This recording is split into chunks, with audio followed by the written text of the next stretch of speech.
So, let me get you guys introduced to what's happening here.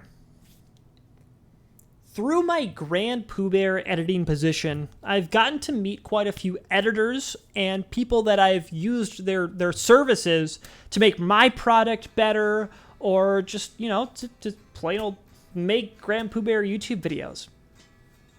Witstream is an example of one of them, and he's been great to work with. A new guy that I met not too long ago, his name is Galactic Hole. He's been in charge of making Grand Pooh Bear... What? Show your group Iron Man vote. Oh, that's hilarious. That's the new guy. Galactic Hole. He's been in charge of creating Grand Pooh Bear hashtag shorts. And they've been incredible quality. Galactic has an incredible portfolio on his own YouTube channel, which has produced 60,000 YouTube subscribers. Galactic, you're going to have to tell me if I got any of this wrong. But he kind of abandoned his YouTube channel. You know, he's on to bigger and better things, growing his talent elsewhere, and just generally being cool. He's replacing you? Well. Guys, no jokes about that. Not yet. Nah, he's got his own job. He's got his own great job. Yeah. All right, what was I supposed to check? Toko, thank you for the 322, which maybe that was just like converted from some other currency, which is why it's so weird. My vote. Show my vote. Okay, so if I go into RuneScape, and here's the funny thing about me. Oh, it's just a number you like. Okay, well, it's appreciated. Thank you. I thought that every bank had a voting booth, but I guess I'll go to Lumbridge right now.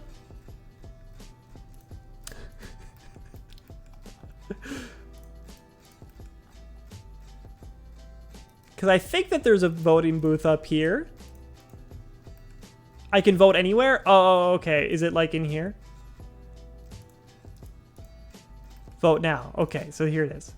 I'll use the poll booth because I made it all the way back. 120,000? Oh my gosh. Okay, should group Iron Man and a hardcore group Iron Man be added? Yes. Can I vote yet? Vote.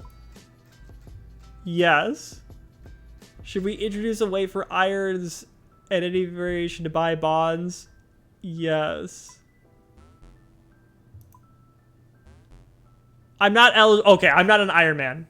All right, vote. There's my vote. It was yes. Oh my gosh.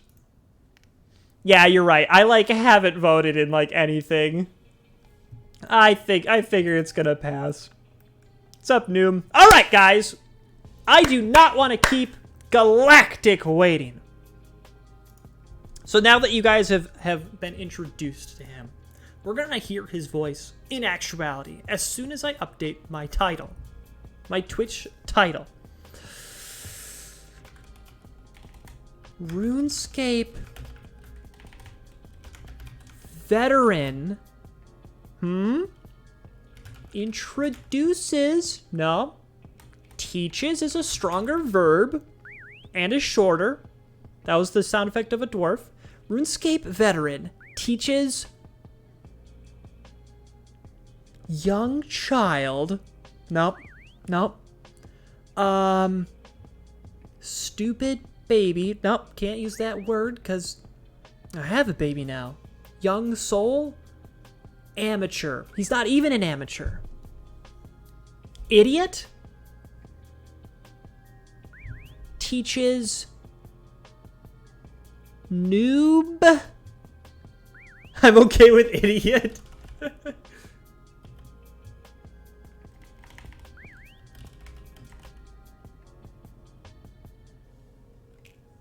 All right. Just teaches Noob. A RuneScape neophyte. Okay, remember that whole thing that I just said about short words? All right. Let's get him in this call.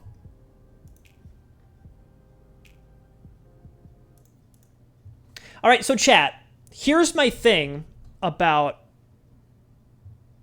streaming with someone else. Now, he's not going to be streaming. The whole content's going to be right here. But the reason that I went early was so that I could, talk to you about the baby and whatnot. The big reason is that when I stream with someone else, I give them the priority of like my focus. So chat, you're going to be here and I'll see every word that you say, but I'm going to respond less often to you. That's how it's going to be.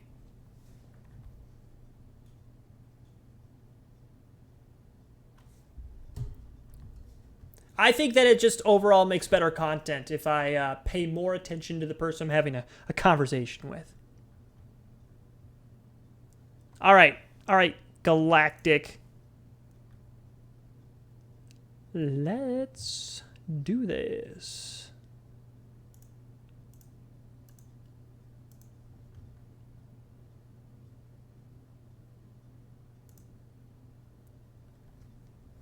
We're calling. Hello. Hello! All right, Galactic. I just gotta turn you up. How about you? Okay. Yeah, I'm talking if you need me for That's more exactly what I need. of my voice. While you're talking, how about you I'm say talking. whatever you want to the stream? You say that again? Say whatever you want to the stream. Maybe introduce yourself. Okay. I think you covered most of everything already, but I'm Galactic Hole. I'm a video editor and I do music and mashups and just other creative going abouts. You really covered everything. I'm not sure what else to say, and I'm looking to get into old school RuneScape as I have been. That's true. Yeah, so this was crazy. So Galactic, you we were talking about work stuff, and then all of a sudden you messaged me and you were like, hey, so you play RuneScape. I want to learn that. and bing, bang, boom, here we are all of a sudden. And we're finally at the moment where we're going to be logging in together. And I'm super excited about this. Indeed. I've actually had mixed feelings about showing people RuneScape because I grew up with it. And I don't actually know how amazing of a game it is. I don't know, because it's unfair for me through my eyes. I have extreme nostalgia when I look at this game. So I'm going to be so interested to hear your opinions or how this feels to you. What is it about RuneScape that makes you think that you want to give this a try? Man, I don't know. I've seen a lot about it. Nothing specific, but I just remember seeing a lot of screenshots of the game, and I weirdly like how the game looks, and it's just something I'm interested to get into, as I've never touched an MMO whatsoever. It's this corner of gaming I'm completely new to, and so just trying to expand my horizons, I suppose, with something that looks interesting and has appealed to me for a while. Sounds fun. That was a really interesting thing about you, where you told me that you know absolutely nothing about MMOs. So that's gonna frame some of our discussion today, where I'm gonna tell you what makes RuneScape unique from other MMOs.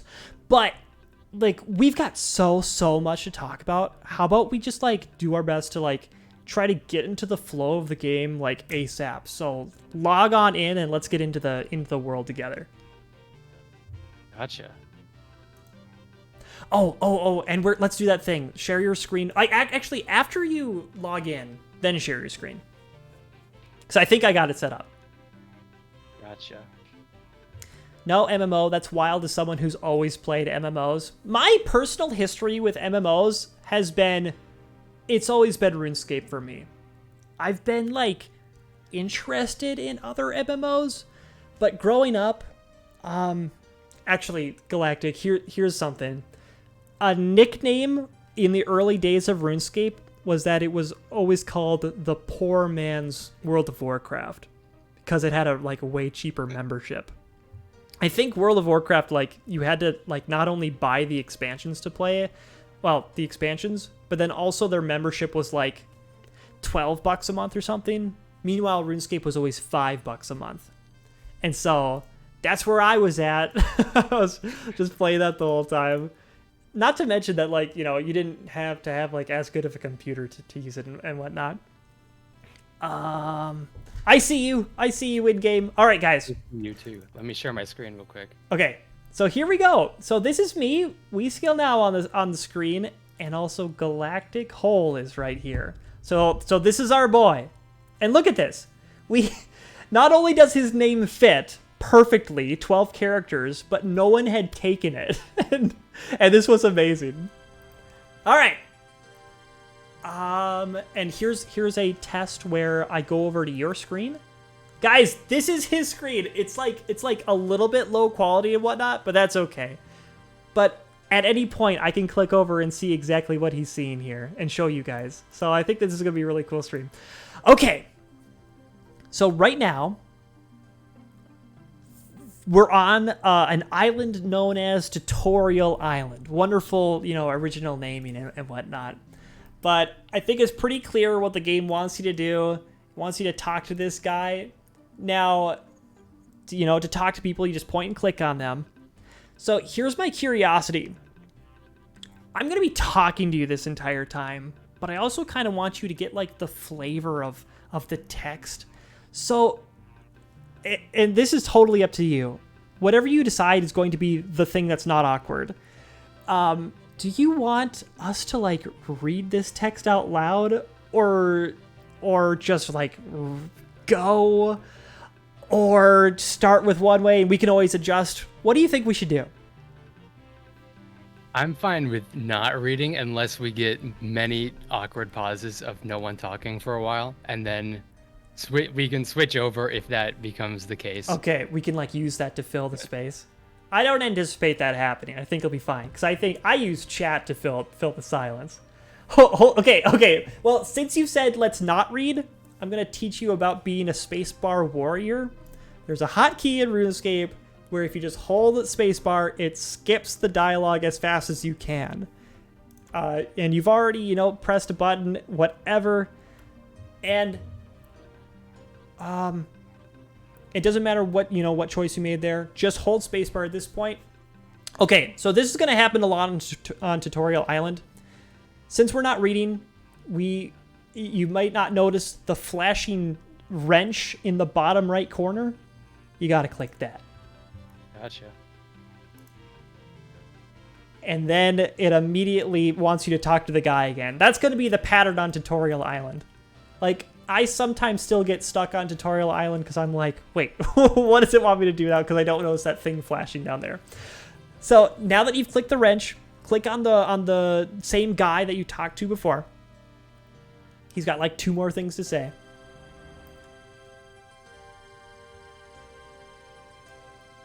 And boom! Now the door is flashing, so we get to go out into the world for the first time. Crazy. Yep, here we go. All right, let's meander. I'll actually follow you. I'm going to follow you by right-clicking on your character and clicking follow. Okay. Okay, where will you take us?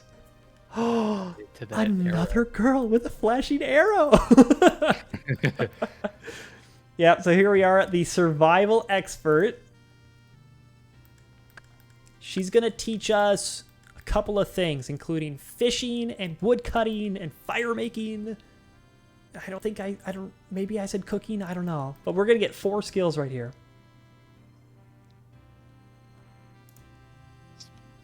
Alrighty, let's do it. I'm just going to leave the stream on your view because I think it's so much more interesting to watch your mouse go and look for the icons.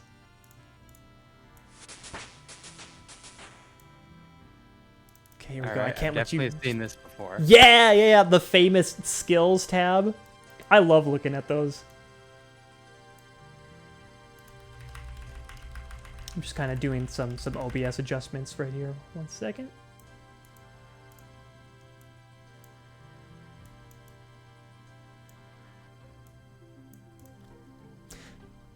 Okay. Oh, this man's about to woodcut for the first time. Dude, this is like Minecraft.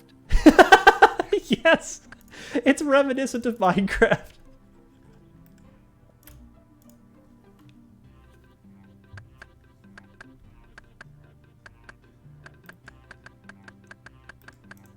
Tick, tick, tick, tick, tick. Oh, am I getting your sound effects as well? I think I might be.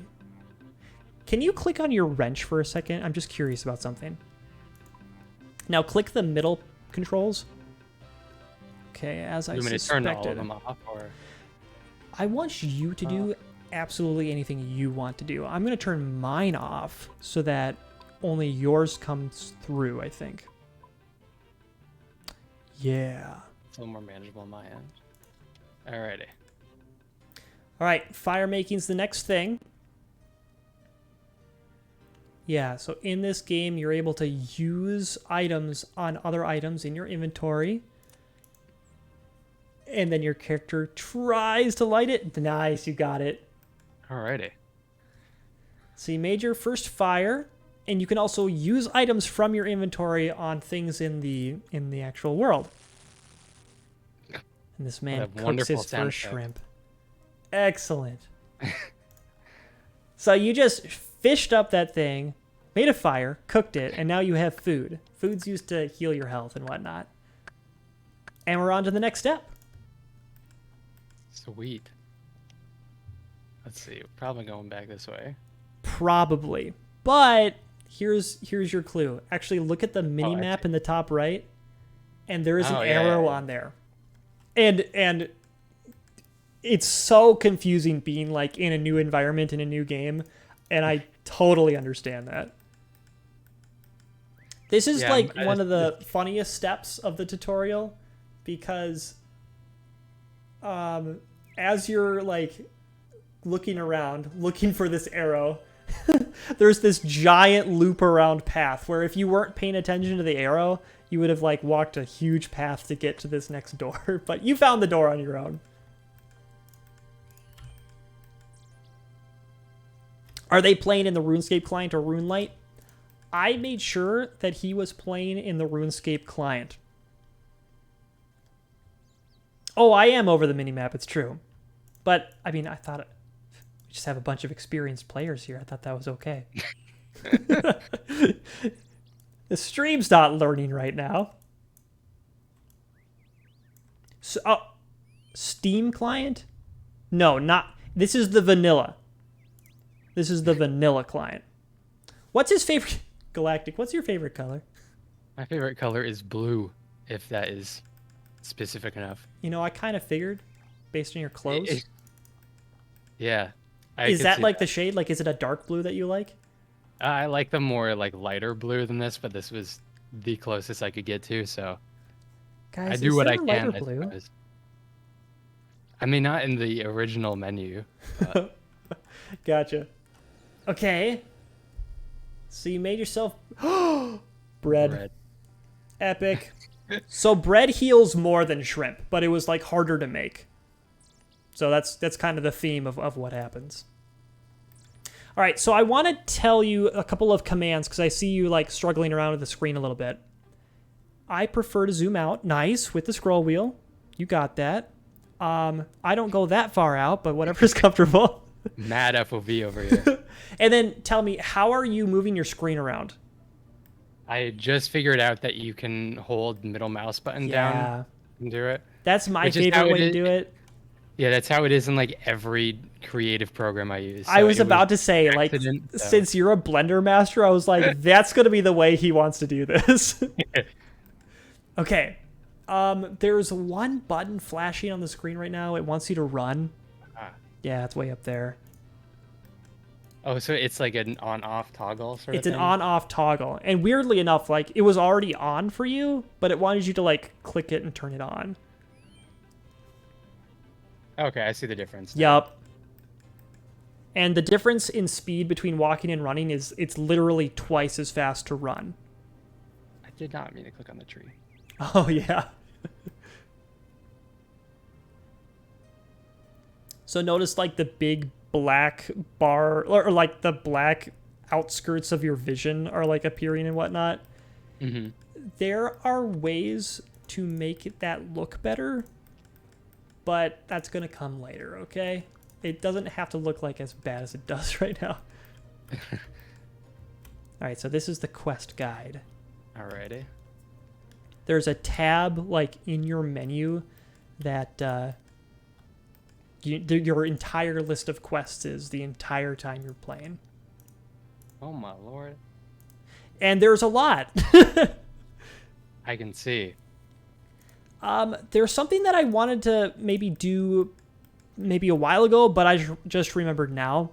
So click the wrench and we're going to change some settings. Alrighty.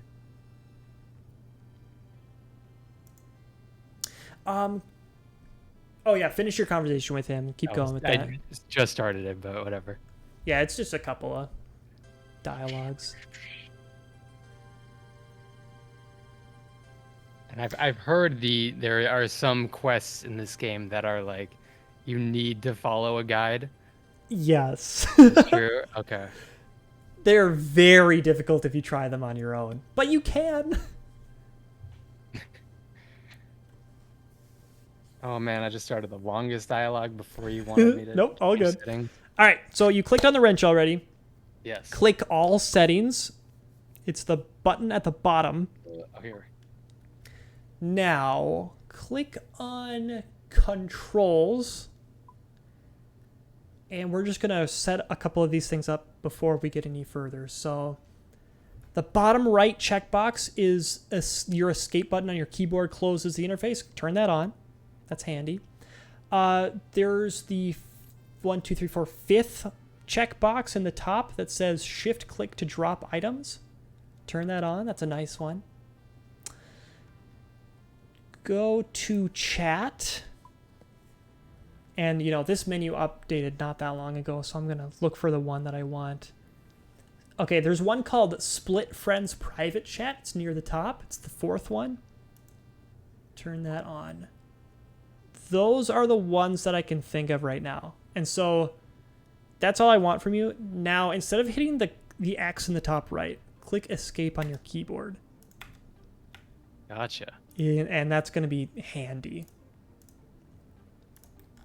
All right. You good to move on? We are good, yes. Sweet.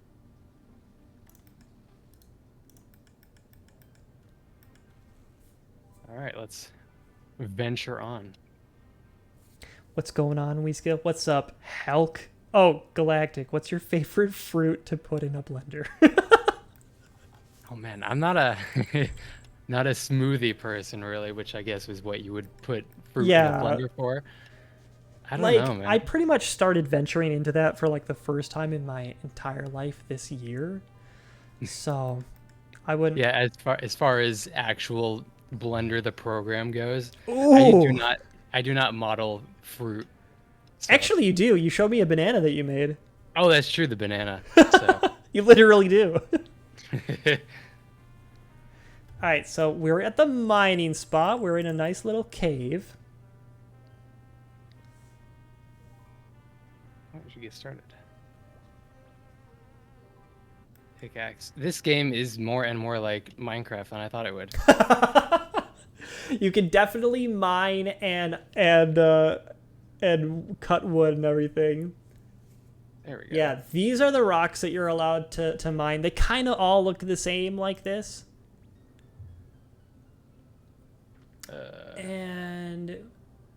And I saw that you mined the copper first. I'm curious if it's going to give that to you. If it's going to credit you with... It did! Okay. If you mined the tin first, there would have been an arrow over the copper. All right, so thousands and maybe tens of thousands, maybe hundreds of thousands of kids credit their knowledge of tin and copper combining to become bronze. They credit that to this moment right here in RuneScape. There are like so many like Reddit posts and stuff of people being like, when my science teacher asked, what do copper and tin combined to make. They're like the only one that knew it was bronze. It's all because of RuneScape. So it pops up with this big menu of things that you're allowed to make. The only thing that you have the ability to make is a dagger because you're only level 1 in smithing. As that grows, you can make better and better stuff. So now we've got a dagger. Our first weapon. So when you click on an anvil, will it only show you the things you're allowed to make with what you have, or is there like? Gotcha. And these menus like have changed over the years, but currently, it gives you that entire box of the different items. But then the thing that you were allowed to make was the only thing that was white. Mm-hmm. And so that's how it shows you like what you're allowed to do. Is that big box the limit of things I could make at an anvil, or is that? That was the limit of things you could make out of bronze. Gotcha. I would say there's a few more things. All right, so yeah, this is the more convoluted steps of the tutorial. Nice. And at this point, it tells you to equip your dagger. So you click it in the inventory, boom, got it. And then you unequipped it, and that's okay. Oh, okay, it automatically equips it. Yup. Oh, yeah, you tried to like click and drag or something? Yeah. Gotcha. All right, so now I think that the guy is probably wanting to talk. Yes. I've done this tutorial like 30 times.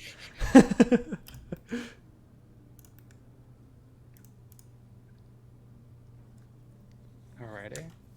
Oh, yes. This is a absolutely new player, knows nothing about MMOs, knows nothing about RuneScape, and we're checking it out for the first time. This is true. Getting through. Okay, you're about to absolutely kill something for the first time in your life. And you're going to get the breakneck, heart-pumping, adrenaline-rushing action that is RuneScape combat. Oh, boy. Click.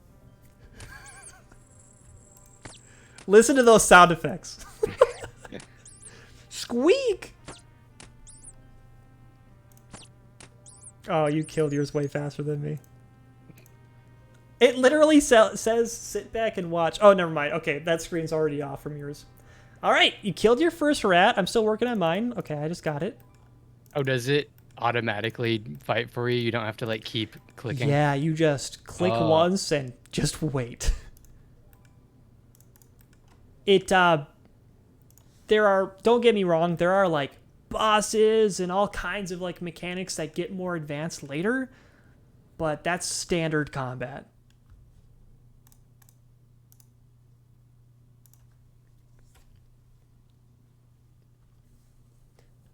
Chat makes an interesting observation. There's almost no difference between fighting a rat and chopping a tree. You just click it and wait. Excellent. Now I gotta watch you and make sure that I recognize something. You know how the tutorial made you open up that big menu to equip the dagger? Yes. You don't have to do that. And I don't know why it introduces it to you in that way, but you don't have to do that at all. And it's actually way more convenient to just not do that. Okay, so... Alright, so you've got the bow. Yes, you have to equip the arrows. You got it. There.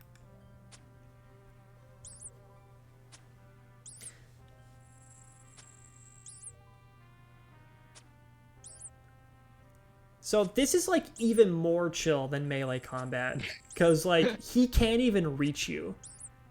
Oh, he just happened to heal on the very same tick that you hit him. All right, you killed the rat with range, and now we're on to the next step.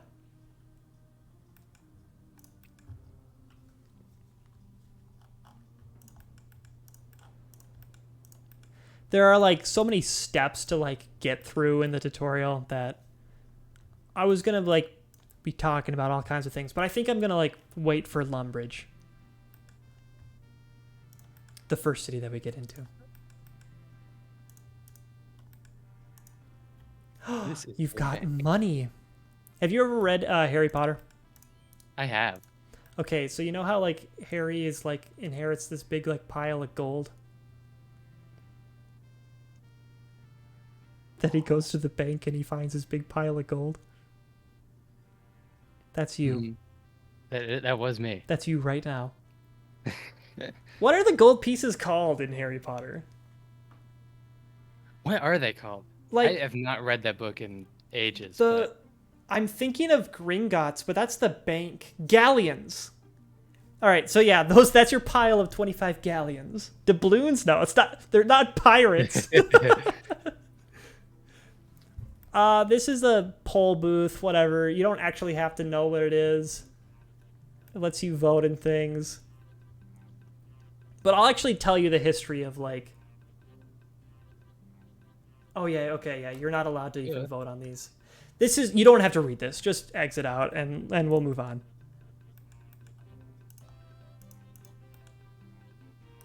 Chat, look at this room back here. not that door. There we go. Can you get in here? Vote yes to Group Iron Man. He can't vote yes because he doesn't have like 300 total skill. All right, so this guy's called the Account Guide. He's like kind of like one of the newer additions to Tutorial Island. I think he like tells you how to not get scammed or something. Which, yeah, scamming's pretty prevalent. Bank heist. Get the grappling guns. Wouldn't that be awesome?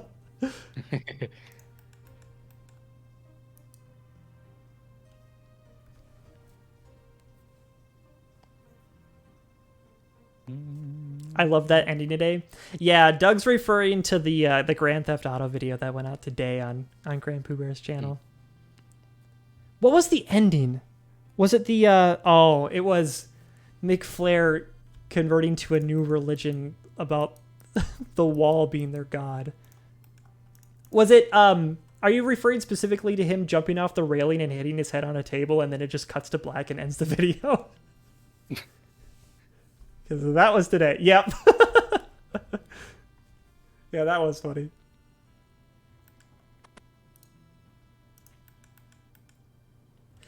So we're just, we just have a checklist of things to do on Tutorial Island. We are pretty close to done.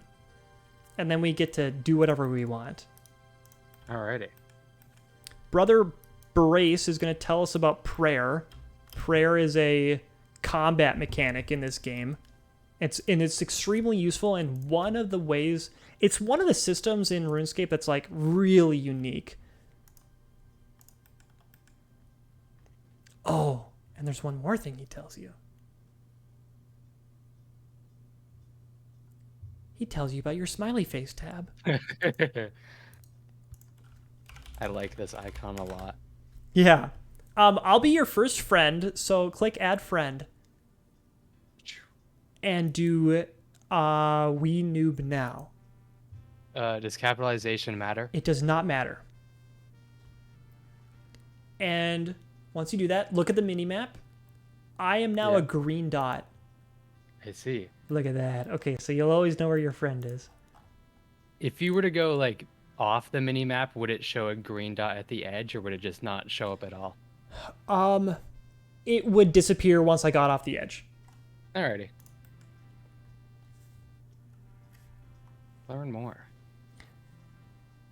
This is really making me want to play again. Doug actually made, I think, like this exact same series where he played RuneScape with his girlfriend. And that was actually like a really funny video series. We'll see if like this, becomes a video series. I don't know. But I just mainly like our main priority here is not content. It's to show Galactic a good time.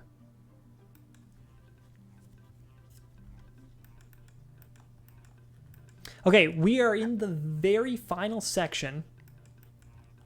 There's a dude in armor that we're walking past, and then we're going to the wizard house. Ooh. The magic instructor.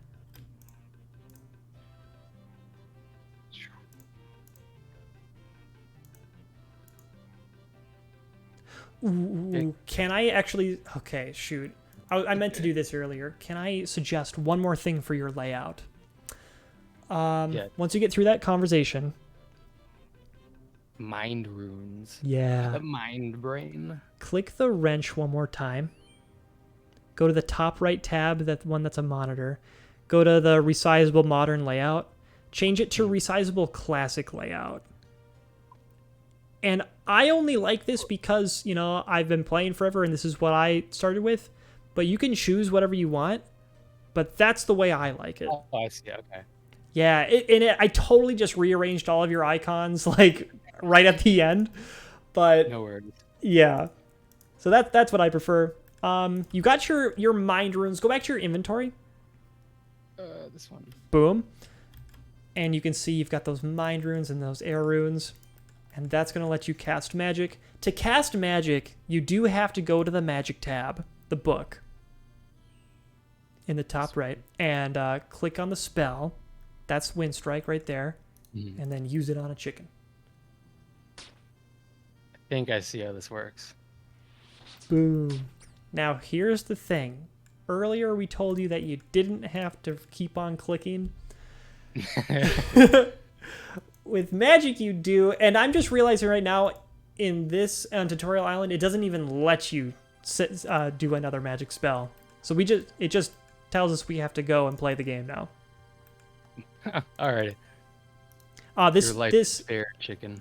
This wizard actually teleports you off the island. So, like, as soon as you're, like, ready to go, he's the way off the island.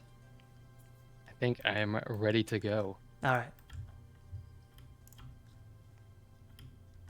Yes. He offers you to be... I guess keep going with the conversation. Oh.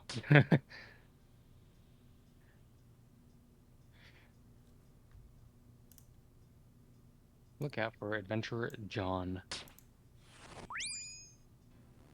Oh. I thought he was going to talk about Iron Man, but never mind. Okay, there you are. You're in the real world. You're surrounded by all kinds of people.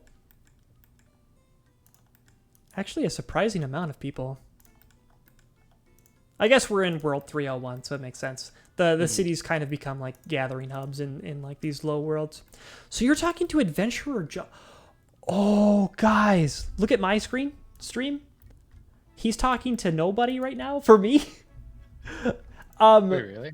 Yeah. I didn't realize the difference that was made because at the beginning, I'm pretty sure you told the very first person that you were a new player. And that's the reason that Adventurer John is here to like help you even more. Oh my gosh, guys, he's got a 5th tab. Okay. Okay, I've actually never done what you're doing, so let's just skip it for now. And come on over here with me. All right. Follow. Yeah, you got the follow. All right, so welcome to RuneScape. You are walking around the famous first town, and this place is called Lumbridge. And I never really knew this as a kid, but that's because this river right here is the River Lum, and the town's named after the big bridge that goes over it. So this is Lumbridge. And we're entering into Lumbridge Castle right now. There's a ton of people in here. Some of these are bots, but we can talk about that later. Yeah, they're like advertising websites and stuff, so never go to those. Let's actually, I'm going to take you through the castle. It's not very big. We're just going to walk past it and into the backyard. I guess castles don't really have like backyards. They've got like whatever some fancy term for it is, like Courtyard, maybe? a courtyard. It is in the back, though. And it's beyond the gate. Oh. So here we are. All right, so this place actually is like potentially dangerous, so I'm going to try to take you like away from that. And we probably should be pretty safe over here. Now, I wanted to just like get you going with what I consider to be the bread and butter of RuneScape. Woodcutting. And you already know how to woodcut, so let's just like chop down some trees. And I wanted to tell you your first history lesson. Are you ready? Nor. Go for it. Yeah. Okay, so here's your first history lesson. RuneScape first came out in what year do you think? How old do you think this game is? I've seen a lot of stuff about 2007. I don't know if that's like. I don't know if that's a specific build. I would probably say earlier though. Yeah.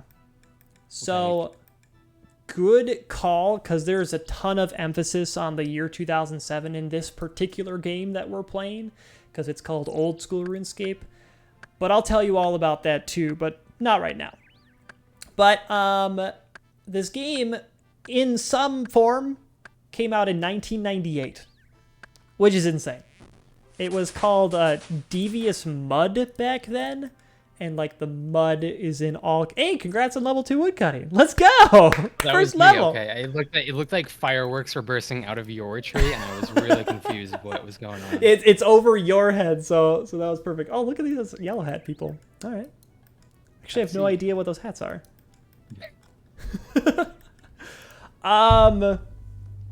So Devious Mud, all capitals MUD. Keep chopping these trees. Let's go. We got work to do.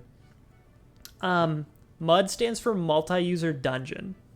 So just like some kid in his Cambridge basement coded up this multiplayer game, and it eventually became RuneScape.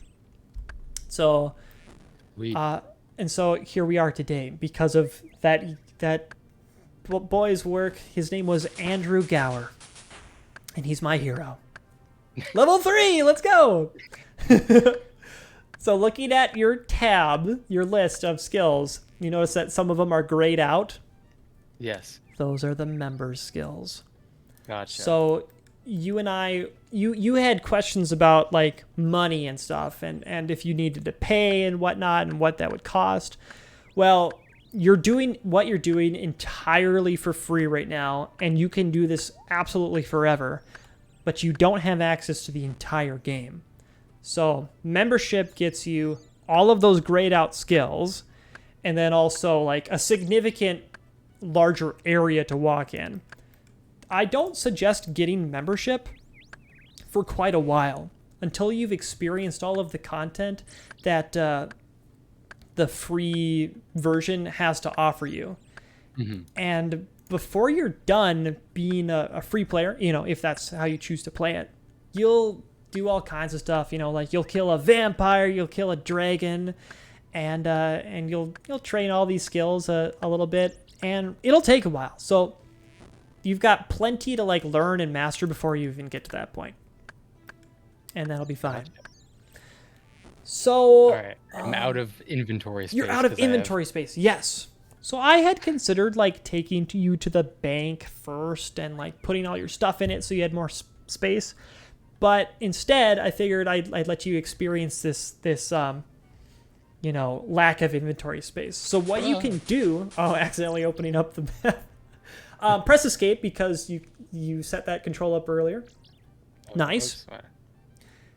So what you're allowed to do is, in the tutorial, you learned how to make a fire. Mm-hmm. Burn one of your logs.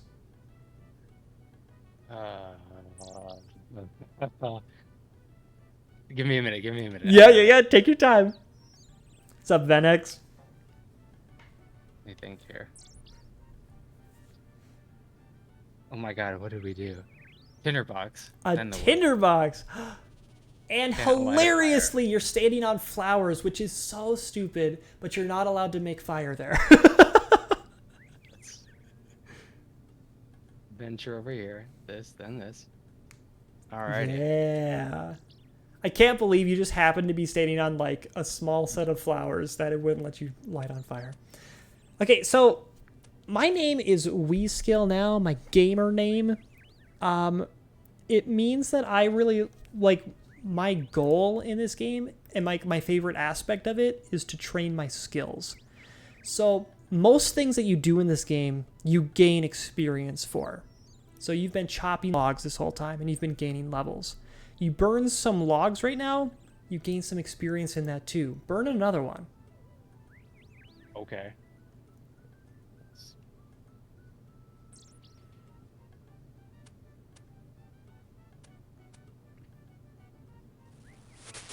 Level 2 fire making. Yeah. So it's an entire skill on its own. Oh no! Okay, there's a mugger here. Thank goodness that it's fighting me. Let's make our way back to the castle. And let's go into the castle. I'm going to show you a good bank. So banks are really, really handy. You store your stuff in there. If you die, it's totally safe. All right. Why am I going over here? He like barely missed the staircase. The hitboxes are not necessarily good. Okay, so this staircase is really confusing because it's up and down and some people never find the top floor. But you are able to right click that staircase and just do like climb up instead. It's a little easier. So here we are at the bank. Click one of these bank booths. It's giving you a random tutorial, which you probably don't need. Does that say 14? Oh my gosh. I'm just gonna 4. I'm gonna X out of that. All And right. I can tell you everything that you need. Here's my suggestion for you. There's a button in the bottom right corner that has a picture of an inventory. And that's your person. So go left one. Yeah. Click that button. Click. It throws everything in your inventory into the bank. Boom. It's all there.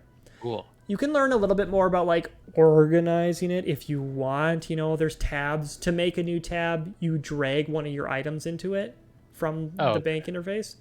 So let's just say like you want to organize your runes. Click one of your, you know, those gray circles, drag it in there, and then drag the rest of them into that same square. See how you can keep all your runes nice and organized? You can do whatever you want with that. I generally have, you know, like a combat tab, a magic tab, and whatnot. But that's nice and handy. So, let's kill stuff. Okay. And I think you should bring your sword instead of the dagger. Mm-hmm. And let's bring the wooden shield too. And if you want, yeah, let's bring the bow as well. And the arrows, of course. Nice. And while we're here, we want to like make sure that we still have access to food. So let's bring like the axe and the tinder box. Shrimp. I'll grab that too then. Just in case, let's bring the fishing net too, so we can make all of our own food. Alrighty. And let me just make sure I bring all the same things on my end. All right. I'm going to take you to what should be everyone's first monster. Or you're going to take me there, actually. Let's go down the stairs and everything. Everyone's first monster that they kill should be chickens in RuneScape. It's just nostalgic. It's perfect. All right, we're going to head down the stairs. On the second stair, right-click and do climb down. Okay. I think that's way easier than going through like the dialogue and whatnot. All right, so chickens, we're going to go outside of the castle, across the bridge, and then we're going to go north. So let's go. Okay.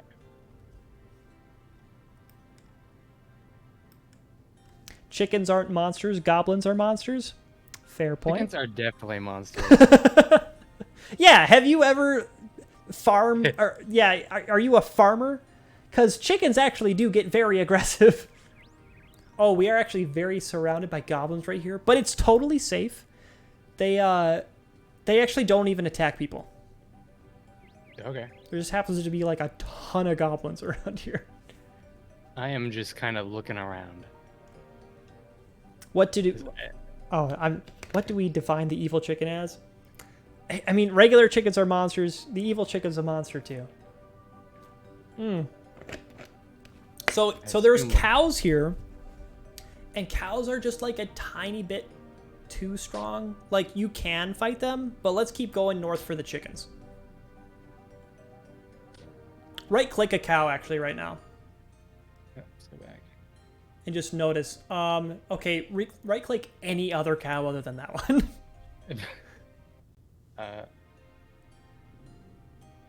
Oh, I got lag on my Discord preview. Okay, so they're level 2. Just take note of that because that's just like that's how strong they are. And let's keep on making our way to the chickens. Chat suggests, when you think about it, we are the monsters. Oh, the yellow hat people are still here. Okay, so here we are. We're at your first chicken coop.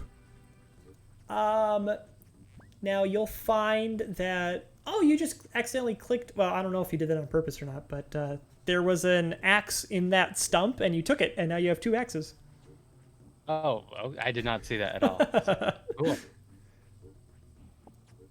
And now you picked up bones. I think you're trying to click a chicken. And there we go. So you're fighting with your fists right now because you don't have your sword equipped. Oh, okay. Could be... It won't, like, help a ton, but it will help.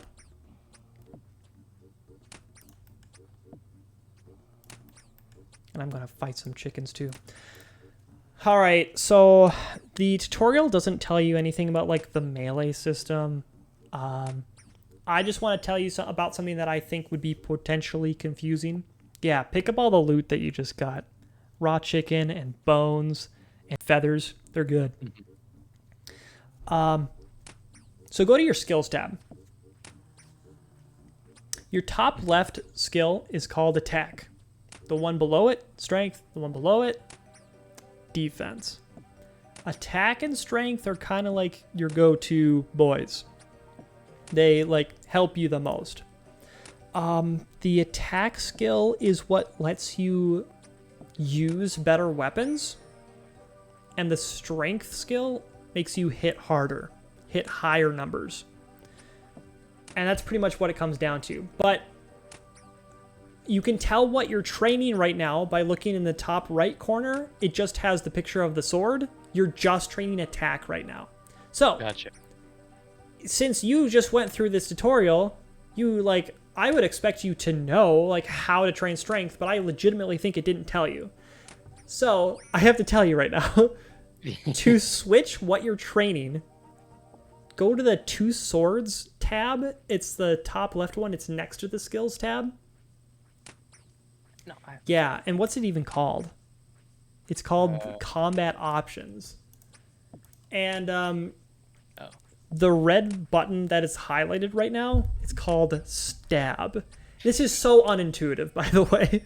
If you're stabbing something, you're training attack. Now, hover your mouse over lunge. Mm-hmm.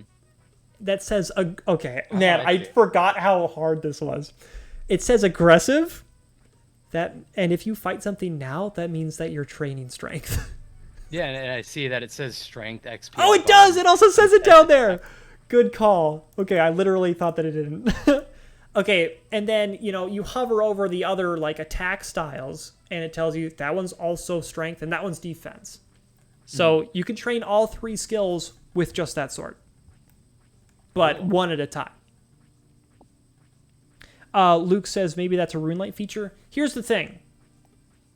Galactic is not playing on RuneLite. He's playing on the vanilla client. So that's just straight up what it looks like.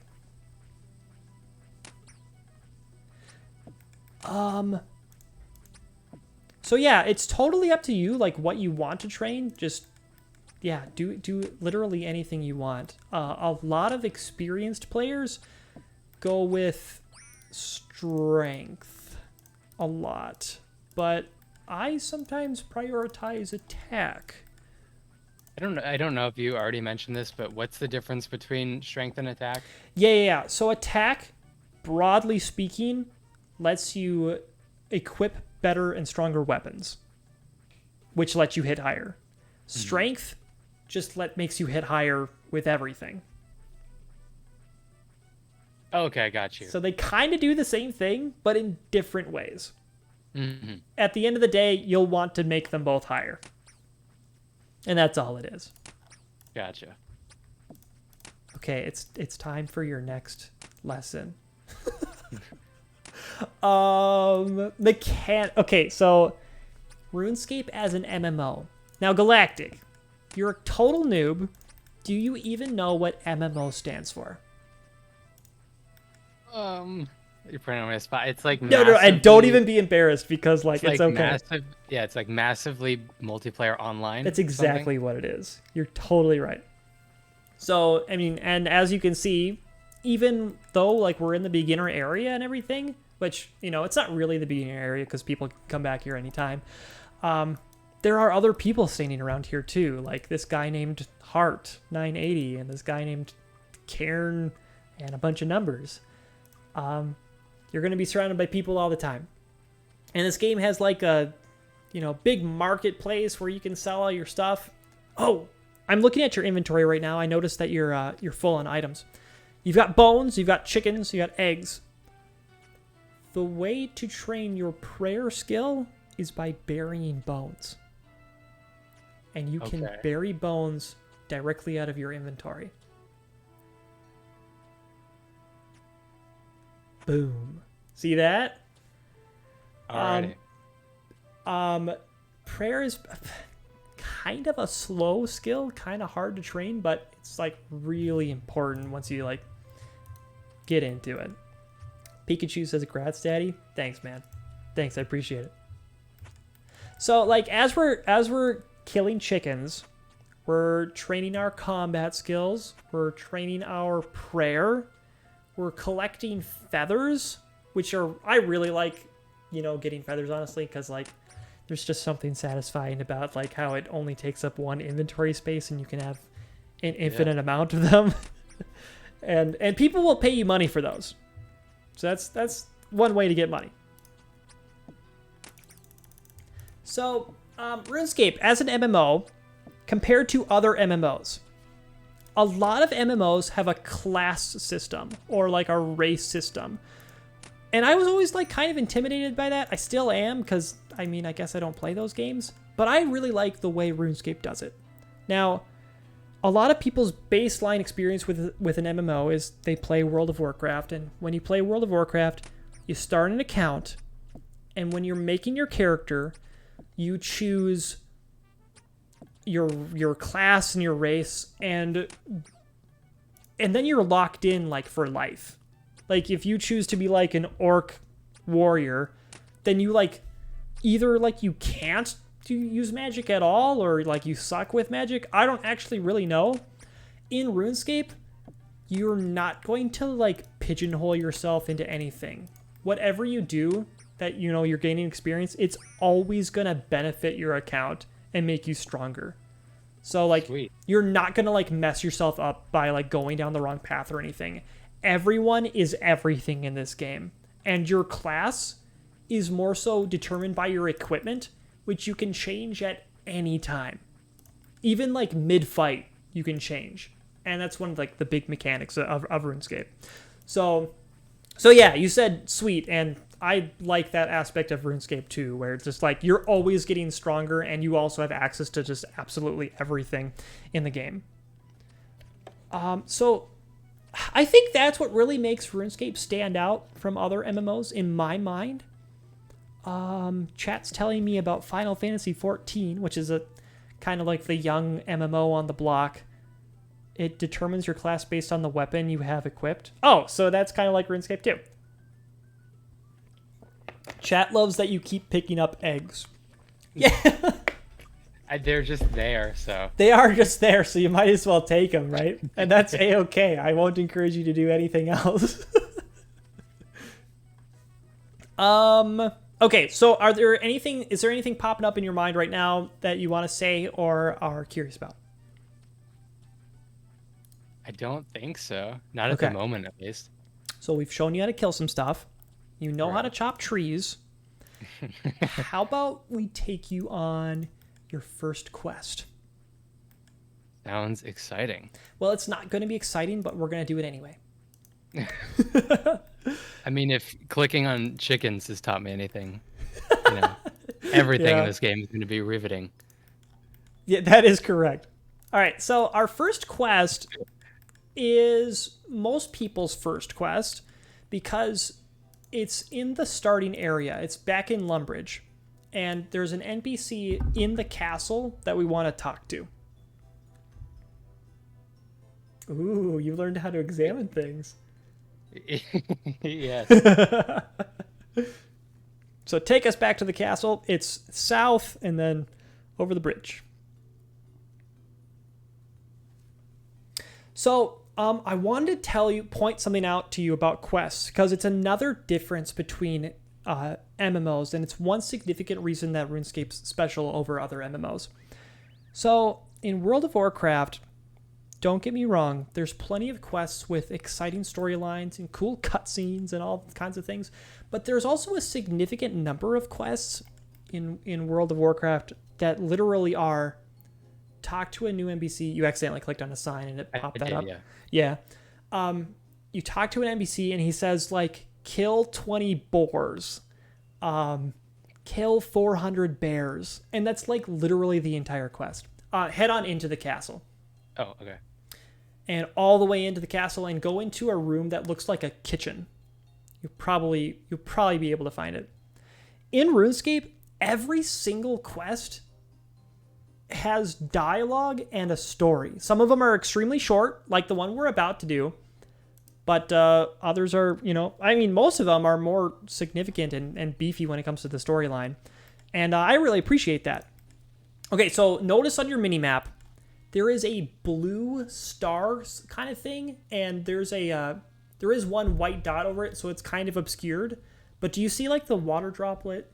Yeah. Do you see the symbol below the water droplet that's like a blue star? I think so, yeah. That's the one I'm talking about. It matches the star next to your inventory tab.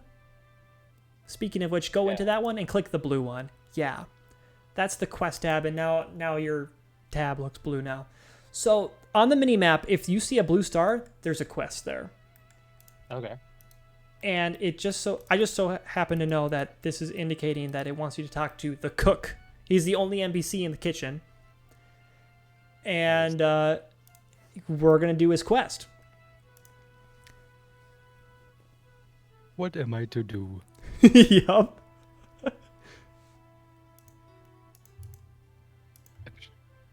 He's a bad cook if he's forgetting to buy ingredients. I know. That's kind of like the job of a cook, right? It's literally the Duke's birthday, and he forgot the ingredients.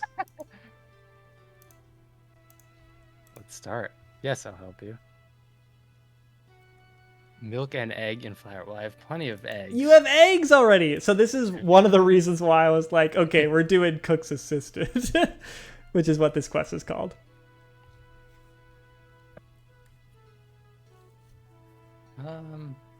I imagined you would tell me this, but I'll go through the dialogue as intended. I definitely could tell you, but yeah, experience it. Live your life. And then quest. All right. And then the milk. Chat, your baby's all grown up. I had a girl baby. Galactic is just a friend. I do think the theme of teaching someone RuneScape on the same like return stream after having a baby is just so thematically funny. Just north. Okay. That's right. We did see those cows, and I talked to the one that was the milking cow, I'm assuming. That's exactly right. There's like one cow that you can't fight, and it's the one you're allowed to milk. So, kind of weird. Click on this. So I'm noticing, I've actually never like right-clicked that before. So you taught me something there where like there's literally a button that you could just right-click and open the wiki guide for it. But actually, how about you do that? Do you have a second monitor? Yeah. Okay, so I'm not going to just like take you through the quest. How about you follow the guide and just see what this is like? I'll have the guide open in case I really need it, but I think... Yeah. Okay, so before we leave, let me think about this. No. Okay, so I'm just going to prepare you so that you don't go somewhere really far away, then have to come all the way back. Let's go to the bank and let's grab a few coins, because those will be helpful on this quest. Yeah, I don't think I have any at the moment. So, and he did say we had to buy the Oh, he did? That bucket. The bucket? Nice, okay. That's exactly what was on my mind. I think you do have coins, though. You got, like, 25 in the bank still? Yeah, I do in the bank, just not Yeah. in my inventory. So I never, like, remember how much a bucket costs. I think it's, like, literally 1. But I would just, like, right-click it and withdraw 5. Oh, you could just take all of them. That's okay. I mean, they stack nicely, so. They do. Give yourself a little bit more inventory space. Click the chickens and deposit all. Yeah. Oh, and I just want to point something out about your bank management. So remember that like inventory button that deposited all of your stuff that was in the bottom right? Okay, don't click it. I won't. There's more stuff in the bottom there. There's like, and all these buttons are so messy and whatnot, but there's a quantity tab. Right now, all is highlighted. So whenever you click something, whenever you left click something, it's going to deposit or withdraw all of them. I usually set it to either 1 or all, depending on what I'm doing.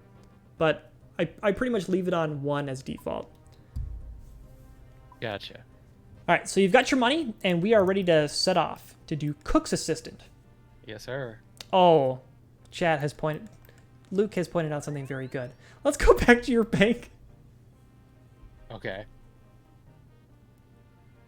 You already have a bucket. Oh, There it is in the bank. I do not know when that was given. So, to me. yeah, you spawn with a bucket for some reason, and I forgot that. We'll show you how to buy it anyway, but yeah. Okay. So we're like halfway done with this quest now because we've got 1.5 of the items. That was a very good catch from chat. Okay. Onwards. All right, so we're going to go generally back to where we just were. Cross the bridge and north. And we'll actually milk that cow this time.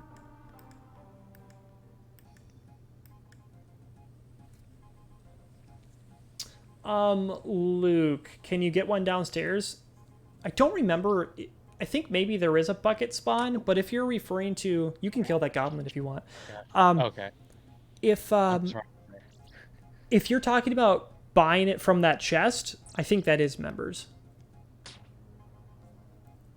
All right, here we go.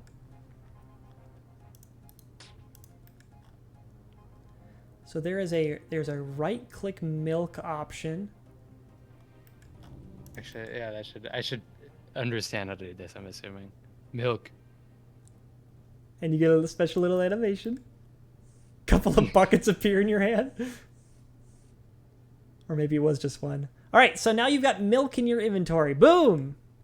Sweet. And now we just need one more thing. And do you remember what that was?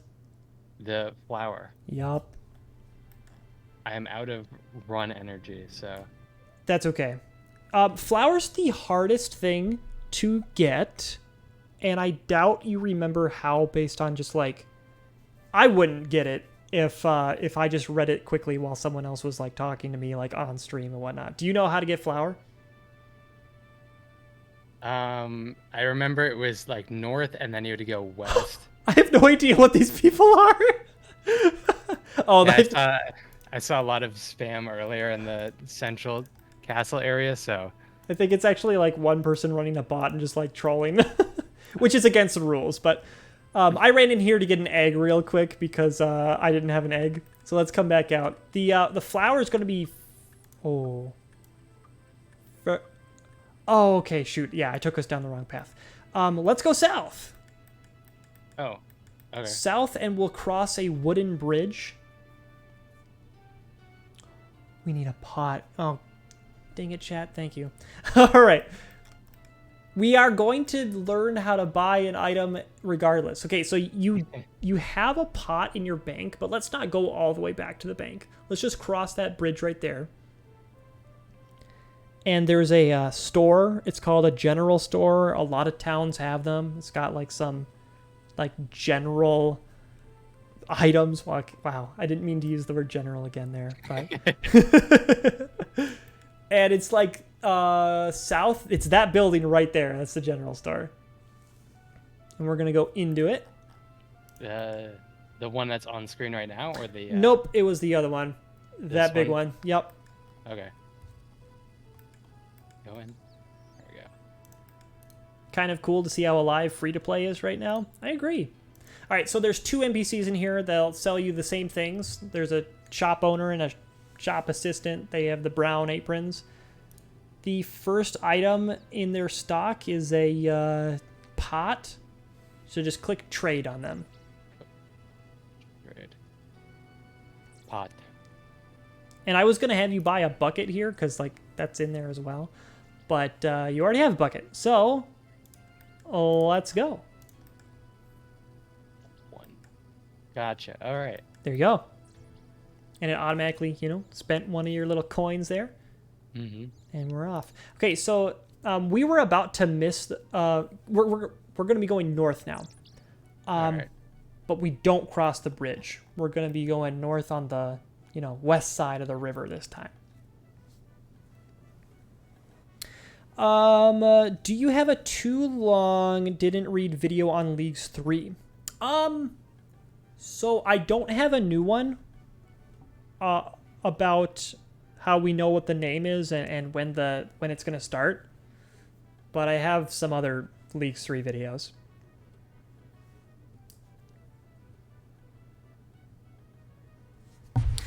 Okay. Keep on following this path. We're eventually going to hit a wheat field. There's all kinds of chickens around here. And goblins. Wow, there's so many monsters around here. This is crazy. Monsters are indicated by yellow dots on the minimap, and it's just crawling right now. Gotcha. All right, we've got to pick some wheat. Because we grind wheat up into flour. All of my knowledge of the natural universe comes from RuneScape. No problem, Gardog. Do you have any plans for Group Iron Man? So I do, but I don't actually know if they'll happen because they depend on other content creators. And I don't know if Hanani's too big time for me now, but I was going to play Group Iron Man with her. Can we talk about Group Iron Man? Do you think it will pass? I know it will pass, and if it doesn't pass in the very first vote, it will eventually pass. Okay, sorry for ignoring you there. You picked some flour, or some wheat. Now we have to go to the mill, and we're right next to it. It's actually that path, I don't know how to tell you. It's the north path, which you're walking away from right now. Oh, I see. Yep, there it is. Yeah, you try to give me directions while I'm like doing my camera. And suddenly I was like, I should just give him a cardinal direction. Okay, so I would never, this confused me beyond belief as a kid, but this is what you're supposed to do. Climb the ladder. Climb up it again. It literally took me so long as like a 7-year-old to figure this out. Oh, but there's a hopper, and it's this big bucket here. A couple of options. You can just click it because there's a fill option, or you can use your wheat on it.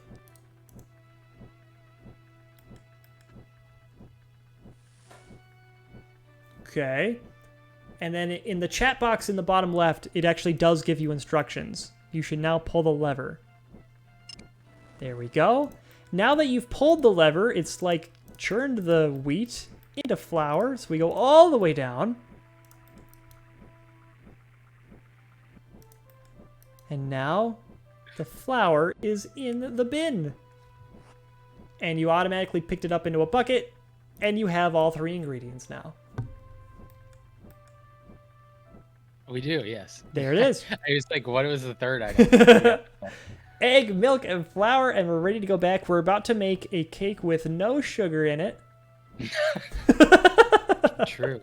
That's actually kind of like a meme that has been in the community for a while. My theory is that he already has sugar in the kitchen. Do you have a team? I don't. So for Group Iron Man, we had a couple of people on the team. We had Hanani and Baby Tuna, a couple of content creators. And then we just like never got around to like getting anyone else. But now that it's coming, maybe we would be able to find some other people.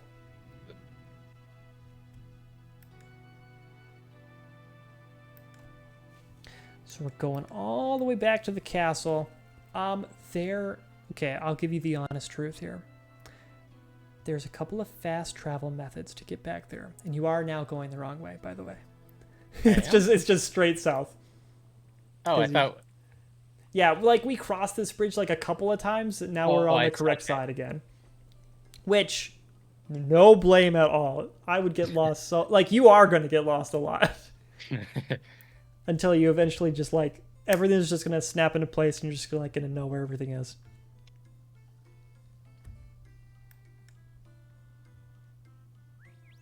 So one shortcut is, I don't know if I've been telling you this. To walk an easier way, you can click on the minimap. Oh. Okay. Yeah. That is slightly easier. Yeah, because I just like noticed that you're like moving the camera around so often, and it seemed strenuous. So that's another option.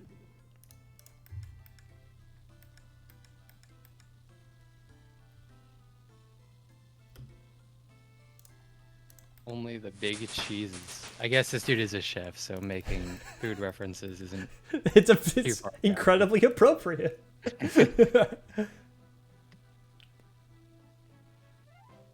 Hey! That cake. 300 cooking experience. That's the biggest experience drop that you've ever gotten. Automatically went from level 1 all the way up to level 4 cooking. So now that's your highest skill? I believe so. You're tied with woodcutting. Nice. So there you go. So you've now seen the benefit to doing quests. A lot of them give experience. And they all have a little story. They're kind of like the ultimate like examples of like content in the game where like there's just constant stories in every single one of these. And then the rewards are like pretty much always worth it. Some of them are just like really short and just like there to tell you a story and whatnot. But other of them give you like really important items that are really good. So I'll tell you one of your like giant goals is to complete the quest called Dragon Slayer. Okay. And you're not going to be able to do that in like one day. You're not going to be able to do that in like 1 week. It'll take a bit. Yeah, it is level 83 also. Yeah. Oh, do you know how to check what level you are? What combat level you are? Probably not. It's in combat options, which is pretty weird. It's this double sword icon to the left. You're level 3. Okay. So there you go. Level 3 is actually the lowest level you can be. How is that number created or generated? That's a hilarious question because I have no idea. I mean, I have some idea, but it's some algorithm that combines your attack, strength, defense, range, prayer, magic, and hit points. So pretty much that entire left column, and then also the heart. And not runecraft. That one doesn't count for combat. But the algorithm does like some wacky stuff where like it only counts like some of your highest skills and all that. But if you really want to like make your level go higher, there are ways to calculate it and figure it out. But that's okay. Okay, excellent. So we've done a quest. We have done woodcutting and killing stuff.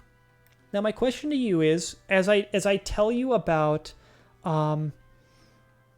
the game that we're actually playing, how old school came to be, what would you like to do? We can either do more woodcutting, or kill more chickens, or kill goblins or cows or whatever, because you already know how to do those. Or you can pick any of these skills and we can try to get you to level 10 in it. Any one of these. Oh man, I like the direction that like the quests give you. I don't know if we're able to do any more at the moment. We are able to do more quests. I would like to get skills up as well. Yeah. Yeah, so like this would be priority number one. in this sandbox game, you can make absolutely any of those things your priority. Some of those quests will require you to be stronger. Some of them will require you to have higher skills. Other of them, like, you can already do. But what do you think we should do? Should we train right now, something that you already know, or something new? Because I'll just be like casually chatting with you like about like the timeline of like how this game came to be, as we're just like clicking away at whatever we're doing. Okay, I'm down for something new just to learn. Actually, I should probably stick with what I'm already familiar with. Whatever you want. Make sure I understand what I'm doing first. So I'm gonna go back out. Oh, are we gonna be chopping some wood? I'm gonna be clicking many things that I see. So whether Sounds that be good. tree or goblin. Yeah. Okay. Cool. So there's a aggressive mugger out here, and he attacked me earlier. So if that happens, just like run toward the castle. Run away. Alrighty. Okay, so as we're out here clicking some random stuff, collecting some experience, like other people are out here doing the same thing. It's like this person creating a bunch of fires all in a row. They're training their fire making. And other people are training their wood cutting. All right, chat. Chat has a question for you. Let me hear it. Do you know what half of 99 is? It's 49 and a half. I'm sorry, but you're completely incorrect. So, welcome to RuneScape. If anyone asks you what half of 99 is, you have to say 92. Oh, you've got a mugger! Run! Nice, and you're living. Okay. Let's find you a safer spot to do this. You're safe, and you're going to be fine. I'm going to take you over to Drainer. It's a town that's just west of Lumbridge, and you could just follow me. Okay. Follow. As we keep talking. We might run into this mugger again. If we do, you don't have to do anything. Okay. Arthanius! Oh, you just got a gift subgalactic. I did. Yes, you did. Sweet. Thank you. From Orthanius. My man. Ranner, what's up, dude? Okay, currently the content that we are doing is we are training an absolute RuneScape noob what RuneScape's all about. And we just told him the 92 is half of 99 meme. This is a meme that you'll see like in random Reddit posts, in random YouTube comments, and you maybe have seen it before, but I doubt you would like remember it. Cause like, unless you like recognize it, like it wouldn't pop out to you. In the coming months, you might see it sometime and you'll finally understand it. Okay. So the reason that 92 is half of 99 is if you look at your skills tab, one of the big goals people have for the game is they want to get level 99 in various skills. Because level 99 is the highest skill like number you can get. Okay. It's a pretty monumental task. I just took us in a dangerous spot accidentally. And we are safe. Okay. This is one of my favorite spots to chop trees as a beginner, but there's someone here already, so I'm going to take us like a little bit further north, actually. And there's a bunch of dead trees that I thought... As a kid, I used to think that these were like easier to chop because they were dead, but mechanically, I think there actually is no difference. So we are almost there. I'm just busy getting you all lost. Okay, so here we are, a bunch of dead trees. These are our classic level 1 trees, and we can just chop and burn these. Okay, so the 99 in the equation. What did you just do? Task complete? Huh? Oh. Okay. Okay, so that yellow tab that we were talking about at the beginning of the game. Okay. Okay. Thanks for subscribing, Apparently you man. were supposed to woodcut something, and now you just did it. So good job. Halcyon Flame just Okay. subbed. Hey, Halk, thank you for the raw tier 1. Thank you, sir. think we're at like 71 subs now. Okay, so the 99 in the equation, 92 is half of 99. It refers to a skill being level 99. If you were to... let me start over. As you get higher levels, obviously you need more and more experience to get the next level. And it's an exponential climb. So as soon as you like hit like a higher level, it takes like way more experience than the previous level to get to that next level. Okay? Gotcha. That makes sense, I think. Yeah. And it becomes like pretty ridiculous where exponentially it just gets kind of bonkers by the time you're at the end of like getting close to level 99. So if you were to take all of the experience that you need to get to level 92 in a level, you need to get that same amount of experience again to get to level 99. So it's double. It's half the experience you need to get to level 99 gets you to level 92. And that's the whole thing. Gotcha. And yeah, it sounds like a lame meme, but you know, what meme isn't like super lame unless you're like in on it. So now you know. Now what was I trying to tell you? Old school RuneScape. All right, so I told you earlier about how Devious Mud came out in 1998. Yes. It eventually turned into RuneScape in 2001. And so that's kind of like when RuneScape was born. Back then, the game was like, you know, like a 3D environment, but it looked so different. Like your character model was like, it was 2D. You were just a cartoon walking around in the world. And then like through various like graphical improvements and like different updates, eventually the game warranted having a new name. So in 2004, and chat can correct me if these numbers are wrong, but I think they're right.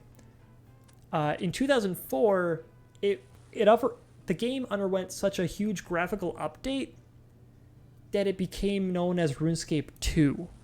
So that's when RuneScape 2 came out.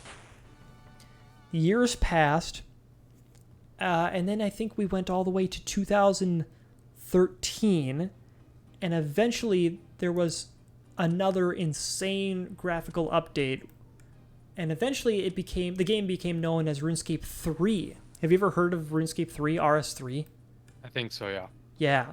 So RS3 is what the original game is known as right now, and you can still play RS3. But you and I are playing on a game called Old School RuneScape, and it's not the original game. So during those years, as the game progressed and the graphics changed, people started to lose their nostalgia for the game. The game was evolving and changing. And so the player base started to decline. And Jagex decided to... Chad is making fun of this guy that came over to our fires and started cooking. Because it is kind of funny. It's like he was just like looking for somewhere to cook. And like this randomly happened to be a spot. The player base started to decline as people started to not like the game, like the way that it looked anymore. And so Jagex had to do something drastic. They said, hey, player base, we just happen to have an old like backup of the game's data from 2007. Back when it was like RS2 and back when it looked like what you're seeing right now. And they polled the player base and they said, hey, do you want us to release this old server and call it Old School RuneScape? And there was just like this, I think it was like the most voted on poll in all of Jagex RuneScape history. But the player base said, yes, let's run it. And that was in 2013. And now the game's still been alive and this old version overtook the RS3 version by a lot. So by some measurements, this is the main RuneScape. Like this is the game. And it really attracted a whole bunch of people to come back to the game just because, like, they came back for the nostalgia. And it was like, how are these yellow hat people still here? We are not even close to where we were before. I'm so shocked that they're just around. So old school RuneScape, the community is this, like, you know, precious thing that it's just like really special that, like, the game's been, like, supported for this long, that we got to have, like, our childhoods back again. That's, like, literally being hosted by Jagex, the creator of RuneScape. And so I guess that's the story. So now there's, like, 2 separate communities. There's the RS3 community and there's the old school community. And I just want to welcome you to the old school community because here we are. Thank you. Yeah. I have a bowl of carrots and I'm eating this right now. If you can hear me crunching, I'm sorry. I haven't heard a single thing. Sweet. So that's been all good. Your special high quality mic has been doing its job. Okay, so that was the timeline of old school versus RS3. And then I think there's only a couple more things I want to show you. Just my philosophy here is, like, I don't want to just, like, overwhelm you with, like, way too much stuff and, like, activity hop and just be like, oh, look at all this stuff. Because I think that a lot of, like, the chill activities that we do in this game, they kind of need their time to just, like, settle in for you to, like, really, like, experience the, like, oh, okay, like, I understand why this, like, becomes, like, enjoyable at a certain point. When do you teach him to 3-tick fish? Yeah, I probably will never teach him that, actually. Chat wants you to kill a level 700 boss right now. And I don't think you should. I appreciate you for not using my lack of knowledge against me here. Yeah. I noticed. Okay, yeah. I was chopping that tree and you hopped on it. I decided to run off immediately because, like, chopping trees is a competitive thing where, like, you can't, like, share them, which is kind of funny. Where, like, sometimes it is better to skill alone because you have access to, like, more of the resources. So I just wanted to make sure I didn't interrupt you there, and I noticed that you did the exact same thing to me. Didn't someone do Jad at level 3? He should be able to do that? Yeah. Yeah. We can all pool our GP to buy purple sweets. Okay, we're not gonna do that. Okay, very cool. Now, what's your fire making and woodcutting level? 8 and 7. 8 and 7. What am I at? I'm also 8 and 7. All right, let's get you level 10 fire making. We're gonna get you your first level 10.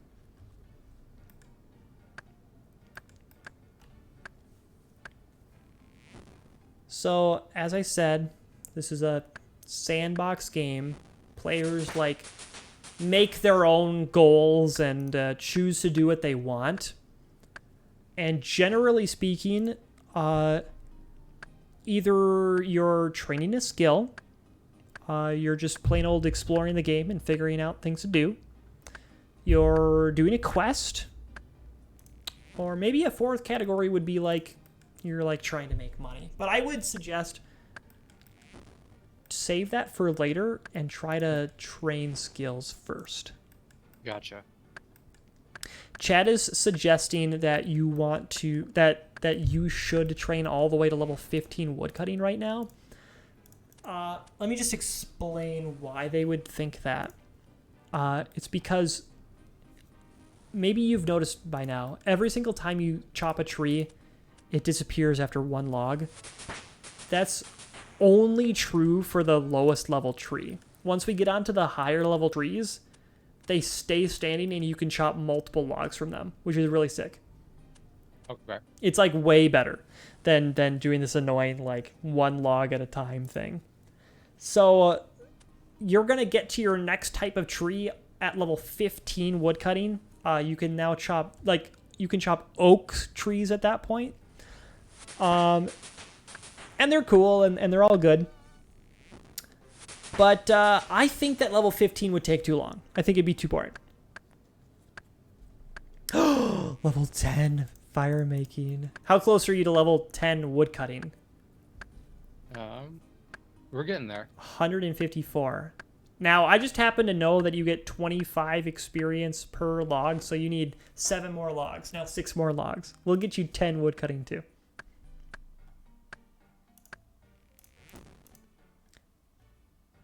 Man, while we were talking there, like you just chopped so fast. I only made it to level 8 wood cutting.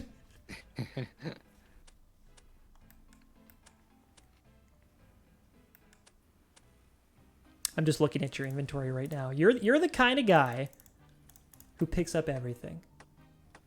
You can keep those. You can keep those. I'm actually curious. I'm gonna look at something. You should take those ashes. Okay. For the very next thing that we're gonna do, they're gonna be handy.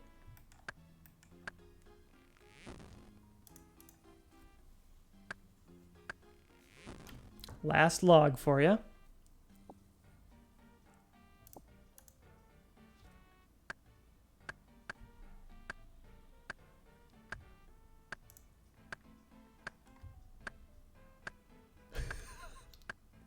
Sometimes they just randomly take forever. Yeah, this is the longest one. It's so funny. Yeah, and I mean, just generally speaking, yeah, boom, congrats, level 10, what? Yeah, it's, once you hit, like, you know, maybe 10 levels higher or something, every single thing that you chop is just gonna, like, automatically fall down.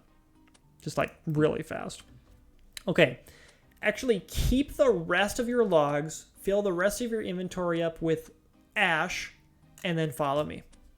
Okay. And you can definitely wait for that thing to catch fire. It's taking forever. Did I not pick that up? Oh, whatever. We're good. Follow. Okay. Excellent. And I'll keep an eye on your run energy. You'll notice the white brick wall on our west, on our left. That's the city of Falador, which you might eventually, like, learn these names or whatnot. You don't have to by any means at this point. And I just need to check my memory here. Yes.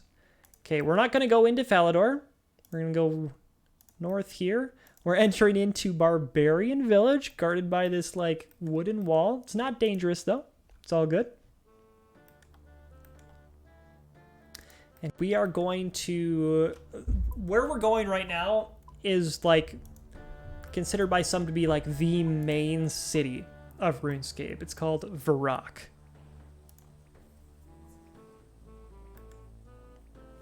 Chat, you're right. We're going to do a first-time Grand Exchange visit. And that's why he picked up all those ashes.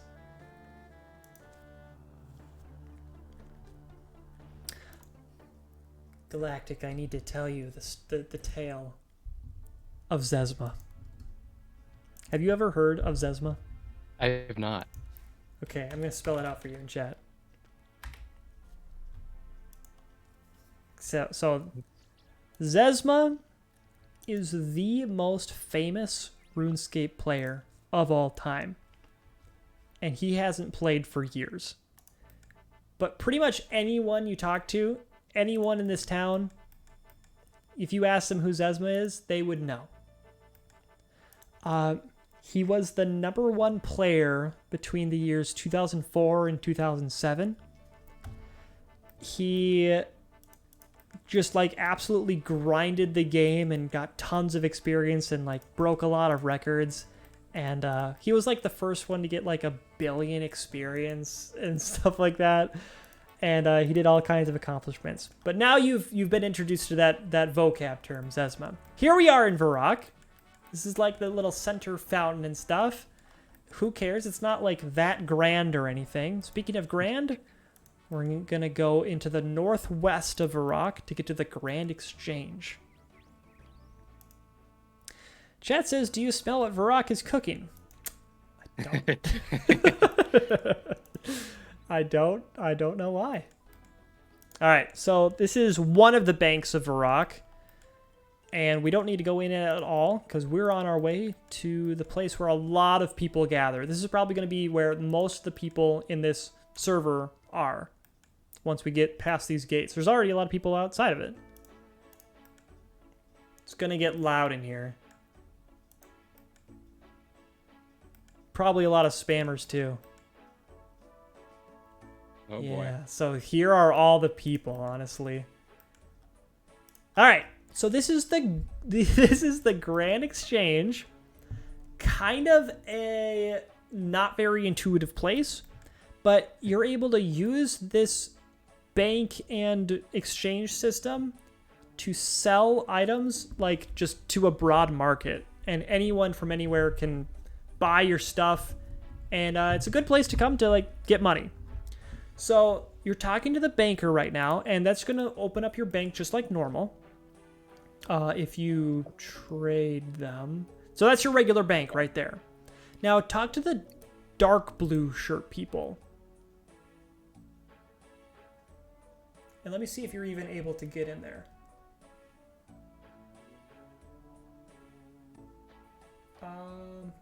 I don't really know what to do there. How about you right click the blue shirt person again and do exchange instead of talk to? Okay. Here we go. So you're allowed to sell things here. And there's a button for buy and there's a button for sell indicated by the arrow going into the bag or out of the bag. You want to sell stuff. Right. So let's try to sell those ashes, which you saw like they were so easy to get. You just burned some logs and picked them up. Click one of the ashes from your inventory. Notice how it says that it's worth 86 coins. I don't actually know if they will for real sell for that much, but click quantity, underneath quantity, click all, and that just automatically put up to all the ashes in your inventory. Look at that. If you have 688 coins, that would be a significant amount to just like get right away. Yeah. And actually click confirm and let's try to sell these. Okay. Oh, you sold them. Okay, click in there and see how much you got. 688. There we go. It's possible that you could have sold them for even higher. But look at all that money. Wow. Okay, you're freaking rich already. Try to sell your wheat. It probably won't be worth much. A little bit less, but still something. Oh, all your stuff is auto selling. Excellent. 70 coins. Man, okay. Try to sell your logs too. They might be worth something. Wow. Okay, those are worth a significant amount. You can make some serious money this way. Dude, this is easy.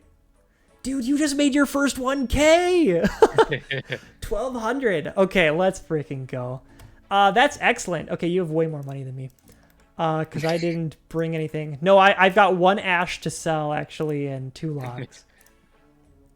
So I'm just doing that really quick on my end.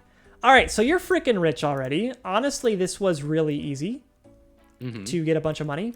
Now I'm going to show you the fast travel for the first... I was literally just going to ask about that, too. Yeah, okay, I've decided that yes, we will do that. So come over here. Let's go over to the west so we can, like, see each other. Just to get out of the crowd. That's the only reason we walked over here.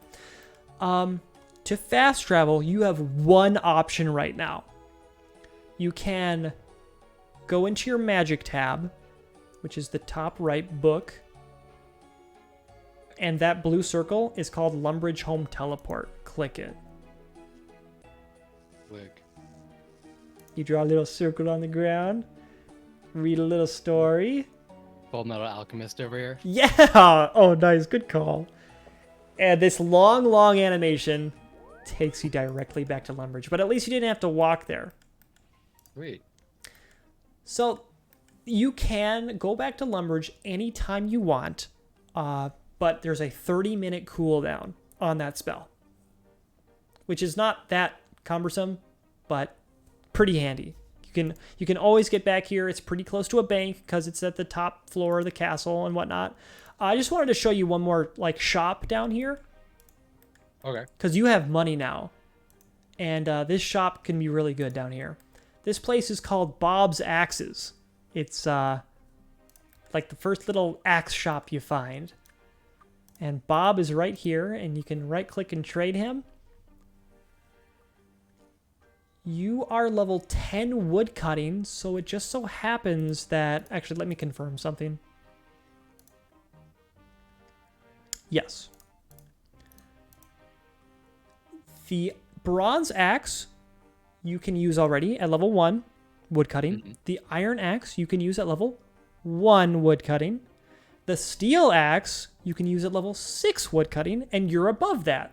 So if you want to like know how much it costs, click right click and do value. It'll tell you in chat that it costs 200 coins, and you've got way more money than that, and you know how easy it is to make money, so buy yourself a steel axe.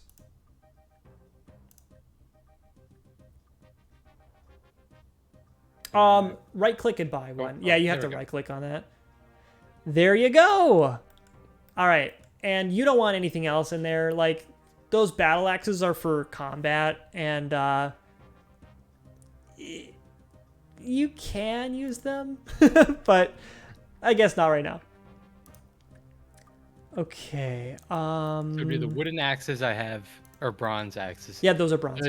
Do those have any real use outside of just selling them?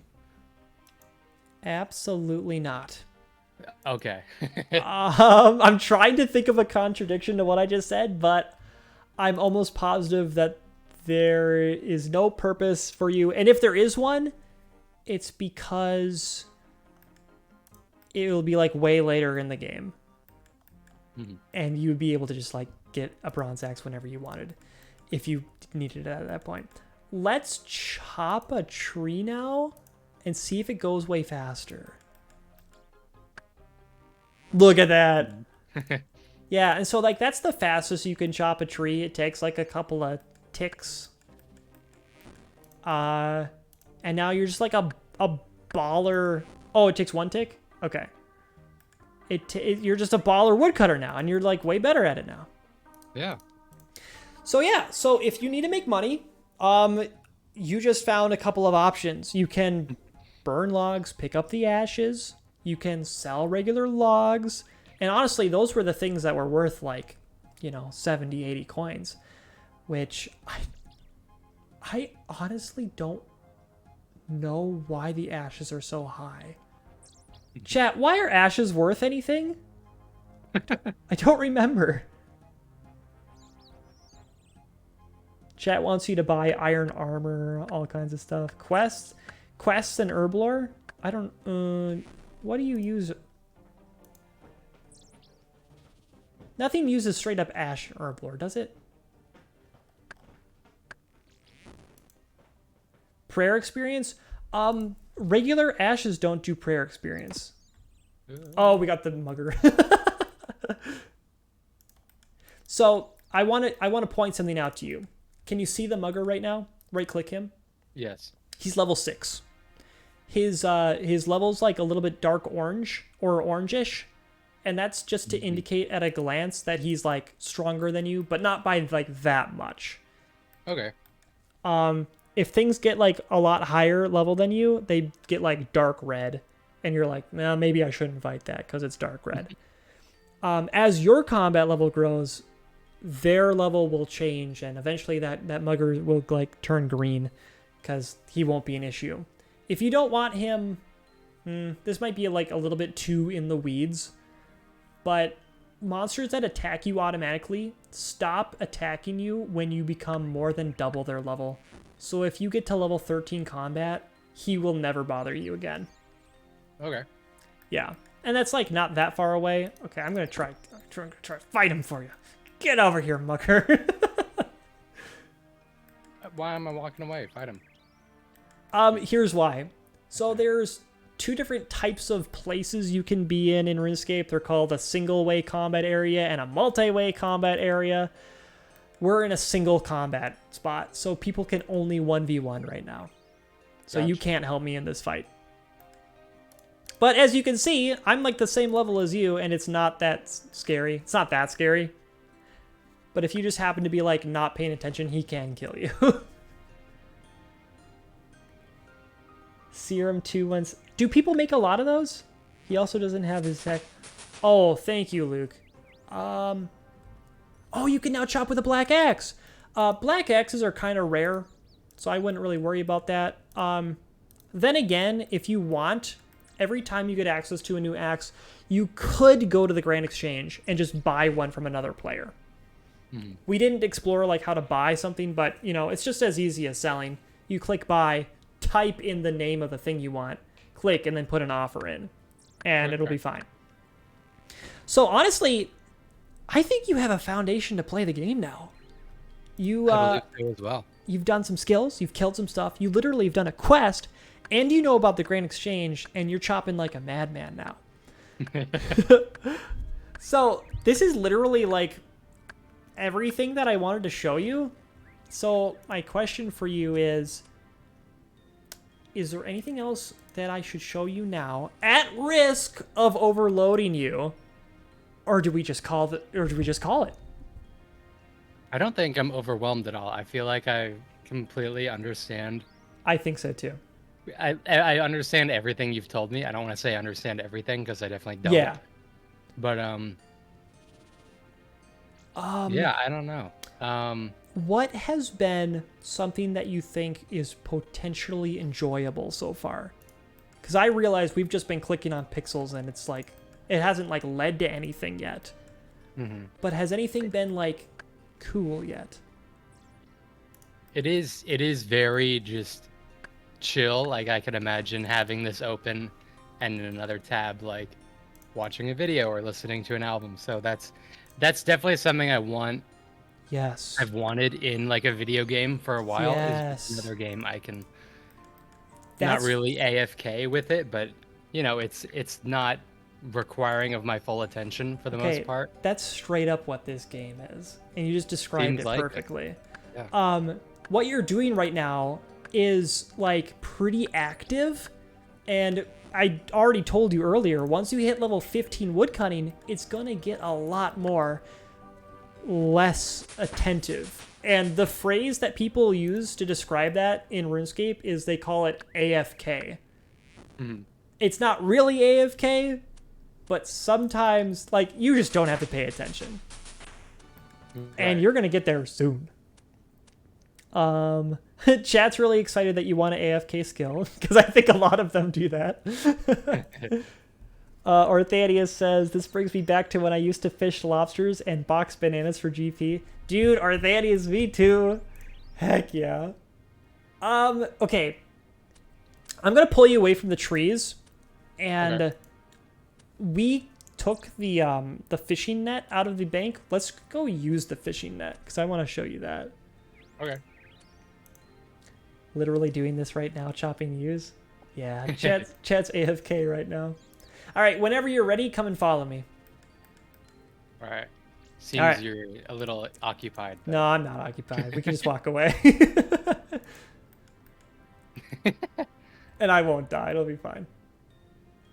So we are walking all the way west. We went through the castle. This is not the only way to get here.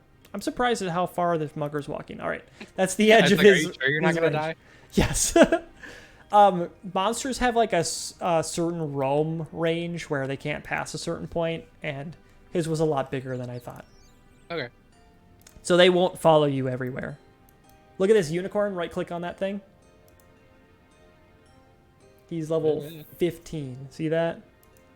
So yeah, so he's pretty strong, and you wouldn't want to mess with him yet. By the way, there's unicorns in this game.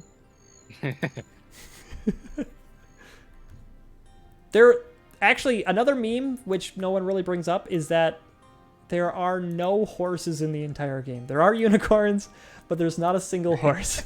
And it's always been that way. And like some of the dialogue are like, they make fun of that fact. Like the game itself makes fun of itself for it. I didn't quite go the most efficient path here, but now I'm hooking east. Yeah, I took you in a path where you'll never find this spot again. once we get there, I'm going to show you on the map where we are. Okay. Oh, chat is telling me that there is a horse. Death's horse. It was like a skeletal horse, right? Like Minecraft once again. Well, Minecraft has horses now. Like They they've had do. it for They a just while. straight up have horses. Along with the full skeletal horse. And the That's true. donkeys. Oh my gosh. Look at all these people. Okay, so this is not like normally what happens here. I think that these are bots. Let me give you a more, a better like vision of what this game really is. Okay, yeah, this is a bot and they're all messing with us. So let's change this to like what it should be. Click the door icon in the bottom right. Okay. This is like the logout button. I want you to click World Switcher. And click on World... scroll down. Let me look for one. Okay.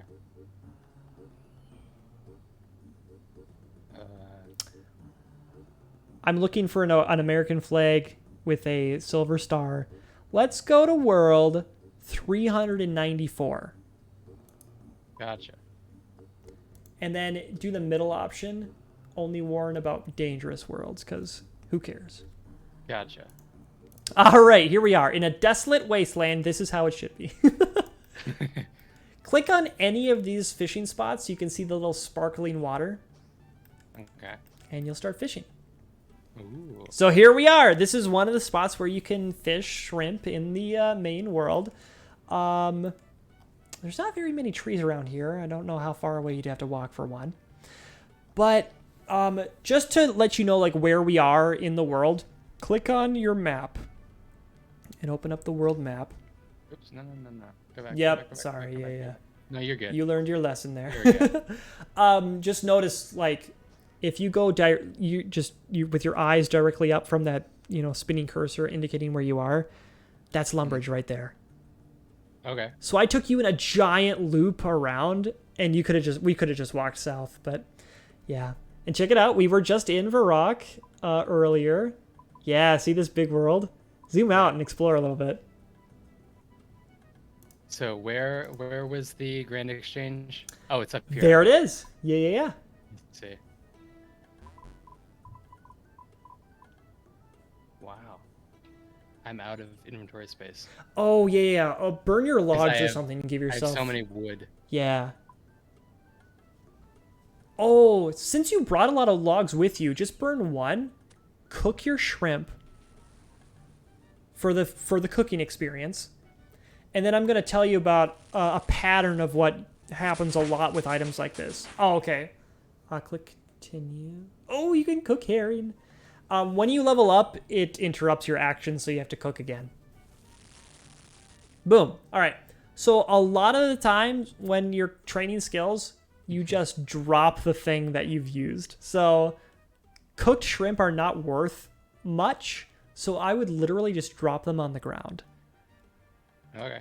Same with the burnt one, I'm assuming. Correct. Now, strangely Okay. enough, burnt food has a little value. But that's only because people try to get like the biggest stacks of burnt food piles as they can as like a joke. But it gets a little serious. But it's still not like worth it to keep. You have one more shrimp in your inventory that you can drop to give yourself some space. You can drop both of your bronze axes also because they're not worth much and you have a steel axe. You're better than that.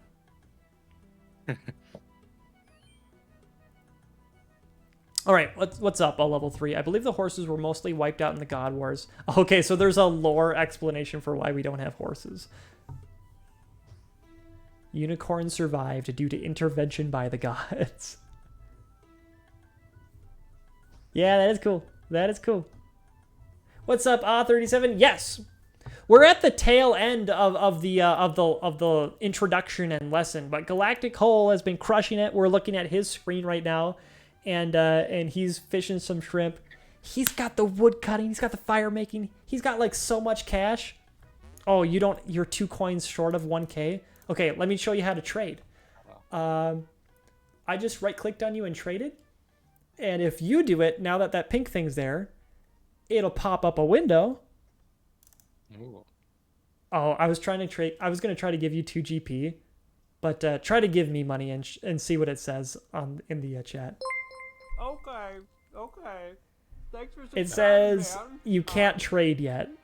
So, Congrats on the baby. oh hey, congrats on the baby. Thank you. I appreciate it. Thank you for the sub. Thanks for the raw tier 1. Excellent. So, yeah, the game it's got like a couple of rules in place to try to stop people from paying real life money to buy like in-game money, because that's against the rules. It's called real world trading, because it's like illegal. But that's why we're not able to trade with each other right now. We just need to train our accounts up a little bit before we're like allowed to do that.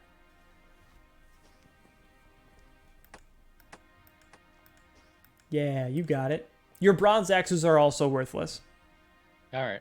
And also, you can equip the arrows just by left-clicking on them, and that'll give you another inventory space.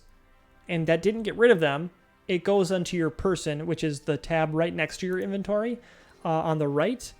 There you go. Oh. So you still have them. You just didn't need to waste your inventory space with that. So very good. Very good. I'm going to use your fire. Okay, wait. Who just said hello, chat? Was someone just here? Black Sphere, I don't see him. It's not Deadman mode. Why not fish in Drainer? So classic. I agree. I totally agree. But the thing is that Galactic has literally no baseline for nostalgia because he's never played this before. So even though like a location's nostalgic for the rest of us, like, who cares, right? He can learn to fish right here. Okay, what's your fishing level? It is somewhere. 2. 2. Oh. Okay, so the thing is, fishing is like very slow compared to wood cutting, especially at the beginning. So yeah, every single shrimp you get is only worth 10 experience. Every log you chopped was 25, and every log you burned was 40. So it's like really slow. But we'll get through it. Are we allowed to ask baby's name? I'm keeping it private for now. She'll just be Baby Skill for now. Drainer's more efficient though because he can tinderbox while wielding a hatchet and cook each inventory of shrimp. It definitely can be more efficient, or is more efficient. One big emphasis that I have kept void from this entire experience with Galactic is prompting him to go down this path of being efficient. I want him to just have an adventure and not just like be worried about like being efficient, because that's a trap a lot of people fall into. And I've seen the community like go down this path where everyone just thinks that they need to like be not wasting time and all this, but we're just chilling. We're having a fine time. Let me see something. I'll be right back in game. Yeah, it's time to one tick. Yeah. All right. Actually, no, you already know how to make bronze stuff, so I don't have to show you. I do have a tip though. I mean, I don't know. Are you... I'm trying to decide if I need to pull you off of fishing or not. Maybe it's just because I find it boring. Controls. I didn't even turn on my own shift click to drop. I noticed that when you dropped your items, you held shift and dropped them. Is that right? Yeah, because you had me turn that on at the beginning. You're like immediately an expert. So that was to protect you from having to right click every item and drop it. So it's just one click instead of 2. I'm going to use your fire to cook my stuff.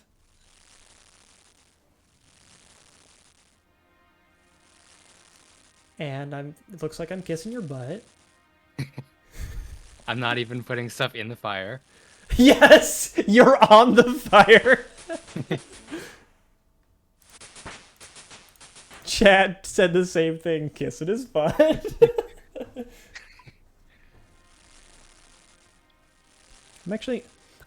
Actually, here's a quick tip for you. Keep the burnt shrimp and stuff in your inventory. Go to your equipment tab. Go to the money bag button. This is a handy tool to let you know how much things cost at the Grand Exchange instead of having to walk there. So the burnt shrimp go for 1 GP, so they're literally worthless. 25 for cooked, not worth keeping in your inventory. And then just throw those ashes and the logs in. I mean, you know how much they are, but like, those are significant compared to the shrimp. So I wouldn't bother like carrying the shrimp at all or banking them or anything. Okay.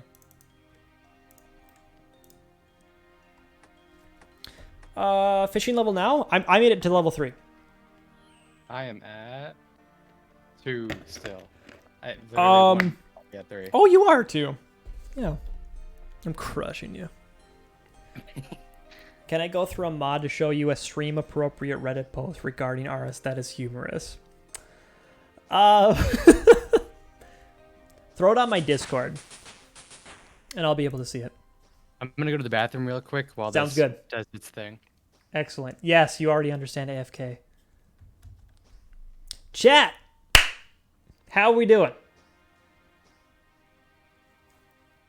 I feel like this has gone fine. Is there any like climax content that we need to show him? Luke, you're gonna get that Dragon Warhammer. It's funny that you quit. Luke got a Lizardman Shaman task and immediately stopped doing Slayer for months and months and months. Is he going pay to play? I suggest that he literally does Dragon Slayer before doing that.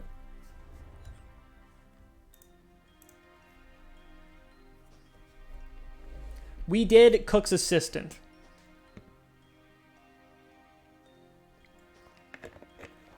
Throw it in general.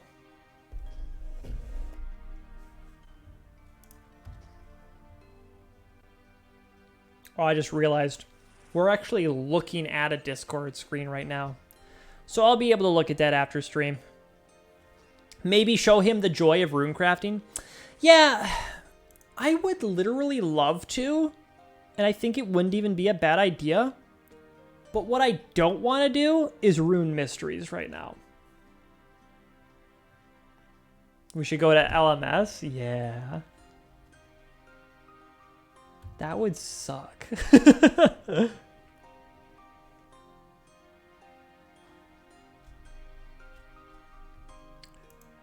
think I'll just switch over to my screen.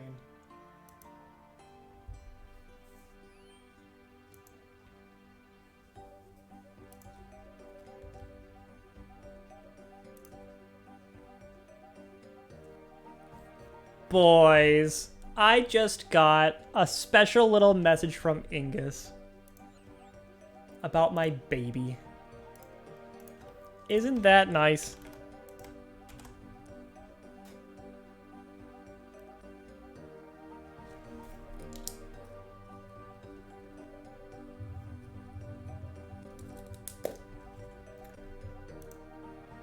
Okay, so general.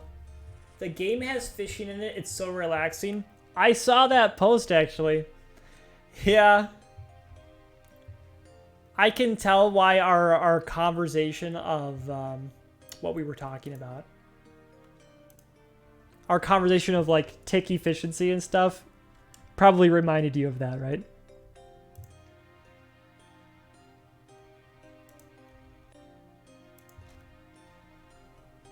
Guys, I'm actually so shocked that Galactic picked up like some ashes and had a few logs And he immediately, off rip, had 1.2K. I feel like that's like too much. Warn him about scams. Excellent. Excellent. Is there any like skill I should show him? I kind of think that I just need to like cut the leash and let him go. I am back, by the way. Welcome back, sir. Galactic. I have been told, suggested, to warn you about scams. Okay. So I told you that they're somewhat prevalent. They're not prevalent if you know what you're doing. And you don't. So here's the thing. You can never get scammed if you don't follow people's instructions. If you just chill and do your own thing, you'll be fine. So that's my overall number one piece of advice. Second piece of advice. If something sounds too good to be true, it is. There are all kinds of different little things that are confusing mechanics that people will get you with, where they'll make you world hop to a dangerous world where someone's waiting to kill you. They'll drop a big pile of money in a dangerous area and they want you to go like pick it up so that they can like kill you once you get over there. So literally it all comes down to, if you don't follow their instructions, if you play dumb, like if you literally don't even talk to them, they cannot scam you. Is there anything? Wilderness, explain the wilderness? Okay. I'll explain the wilderness. So PvP in this game is limited to an area. And it's a pretty small area in the game compared to the rest of the world. But it's actually right above Varrock. It's like just north of Varrock. And we've been there. We haven't been to the wilderness, but we've been to Varrock. Yeah. Look at it on your map, actually. It's a good idea. So this wilderness, you can tell like the total shade of the map changes. That's where people can kill each other.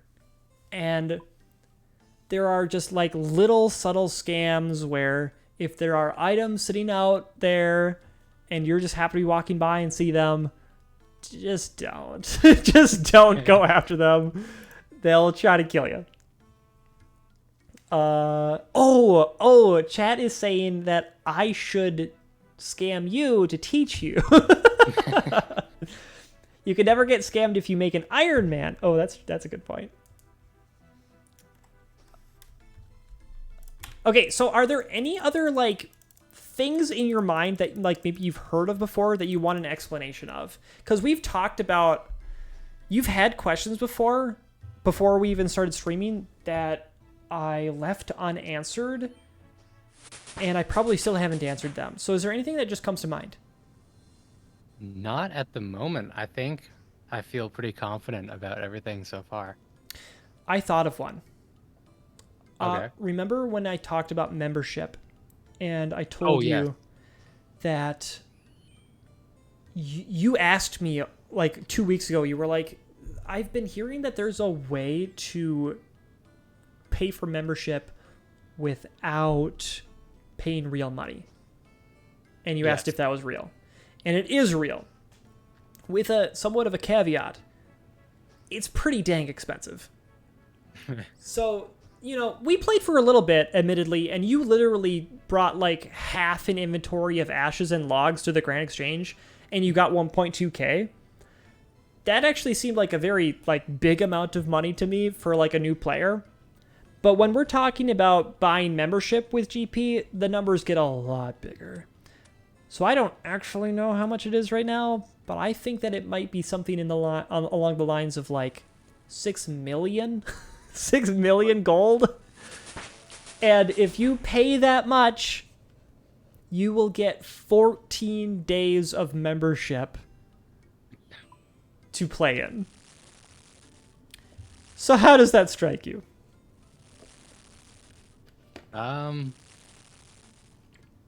Jeez. Yeah. Yeah. Yeah, and I know, like, I think part of that is that I know very little about how to actually make money or what's the, like, Correct. So not convenient ways, but the easier ways to make money. So you are right about that. Like, you don't know how to make money yet. But I will say, no matter what, if you're in a free-to-play world, it's gonna be really hard to make money no matter what. So I've gotten personally to the point where, and everyone takes their own journey when it comes to this thing, but I've gotten to the point where I'm so okay with just paying money for the membership. I pay real life money for it. Other people in my chat exclusively play through spending the in-game GP. The vocabulary word that it refers to that I keep avoiding up until now is called a bond. And I don't really know like why it's called a bond, but it's called a bond. It's an item that you use that you can use to redeem membership. So I pay money for it. It costs $10.99 a month to play membership. And it's, and if you're not like ready to play membership, if your account isn't like set up to like make use of like the membership stuff, I would suggest like not even playing membership until you get to that point. Because you've got content to play with already, just totally for free. Like, you can get all of your skills to level 10 or 30 or something, all in free to play, before you even think about going to membership. And definitely do Dragon Slayer. I consider that like the climax of free to play when you do Dragon Slayer.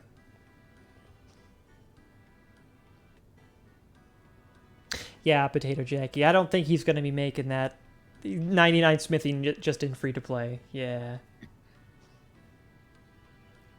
So that's the thing about paying in-game gold. Like, it is a thing, but it kinda only matters for people who are already members.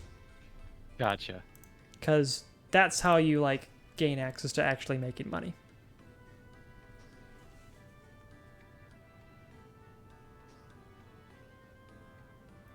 So I told you about bonds. Told you about scams. How about we just... Okay, here's the thing. You and I are fishing right now. Mm-hmm. Let's just put ourselves into this scene right now. We're just chilling. We're fishing. We need to have a philosophical discussion about life.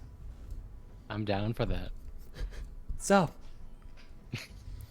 Galactic, you're 19 years old. Is life going the way that you thought it would go? Man. In some ways, yes. In others, no. Let's see here. It depends on when you ask me, I suppose, for different things going the way I want or planned. It's an evolving thing, isn't it? Yeah, it always is, I think. If you asked me what I was going to be doing, like at the start of high school, I would have given you a completely different answer from anything I'm doing now. And even still, if you'd asked me like at the beginning of this year or even, a few months ago, it's just a constantly evolving thing. Now, question. Yes. You've always been creative, though. I suppose so. The whole music thing started out when I was around, 8 years old, I'd say, and I really got into playing drums. I was a percussionist. You're for percussion, dude. I was a trombone 7 kid. years. Yeah, 3 years I did full drum set, like a rock style drum set, and then the other 4 were orchestral percussion through my middle school and then through my high school, the freshman year of high school. So that's where a lot of I'd say that was the starting point for a lot of creative things for me. So it started and through then music. I used my skills in music to really start doing stuff on YouTube with the stuff I've been doing there. And then I eventually found an interest in video editing, and now that's what I do, 10 hours a day, maybe. Yup. So when I first showed your YouTube channel to one of my mods, he said, this was his first reaction.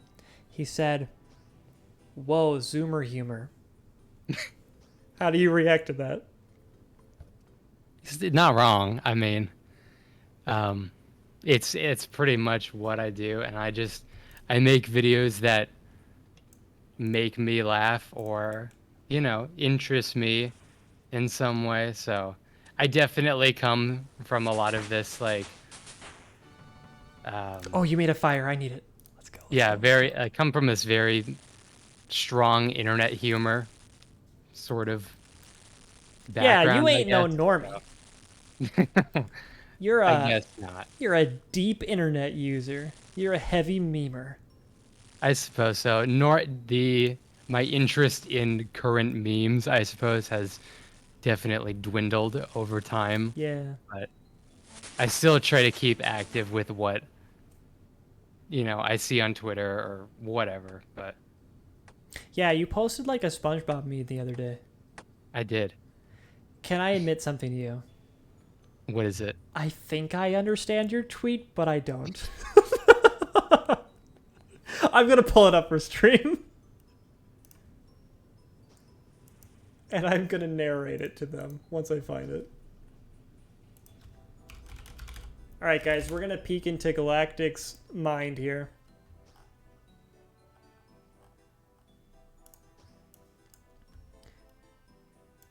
Here we go, chat.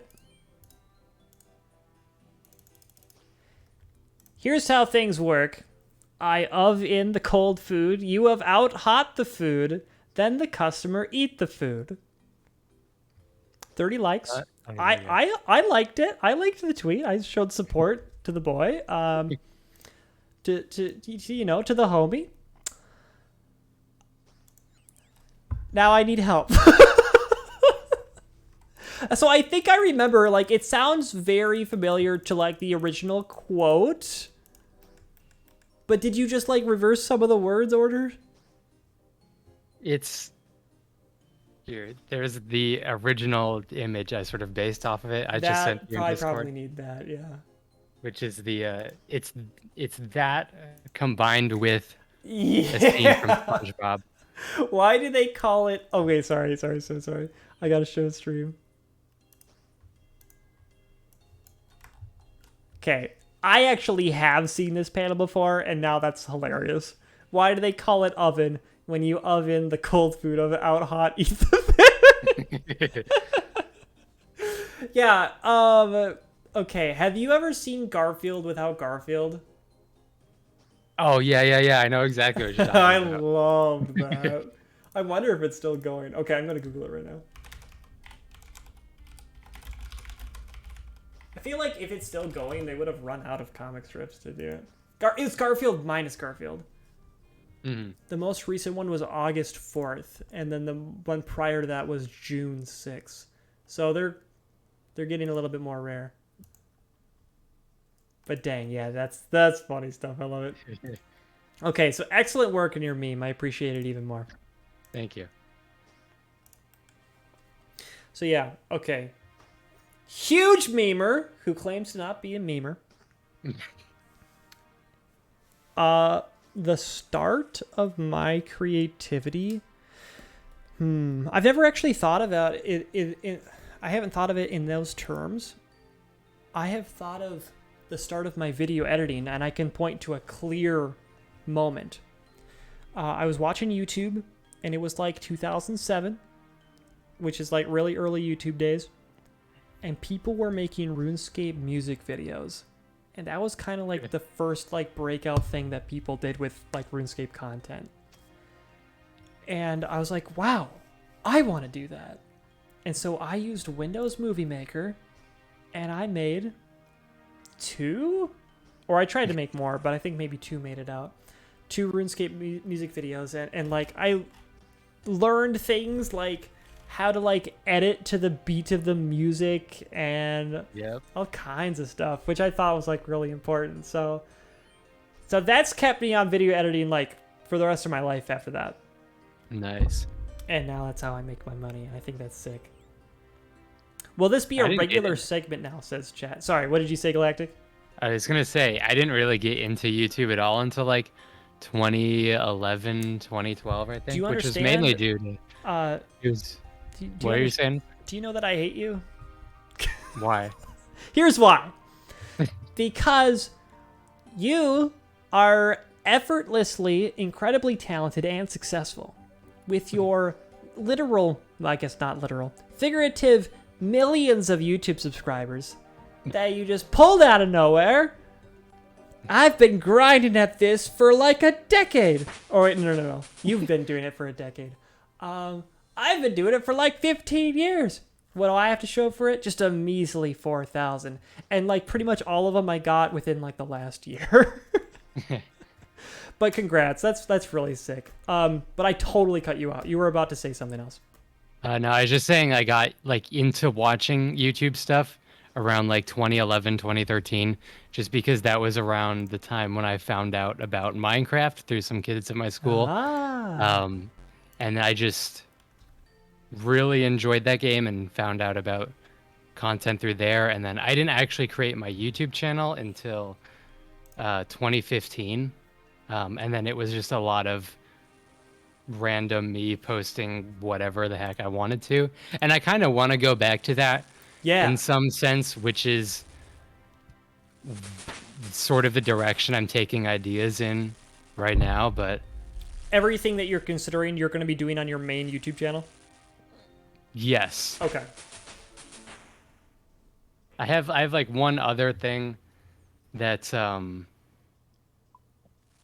more normal, I guess, content than I would normally think to do.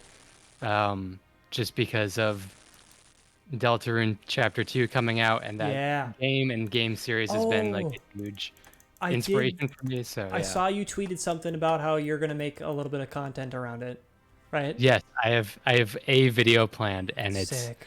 I'm very, very excited about it because I've gained a lot of new skills in video editing since the last main video I've done. So you're going to be disgusting. That's going to be crazy. Oh, man.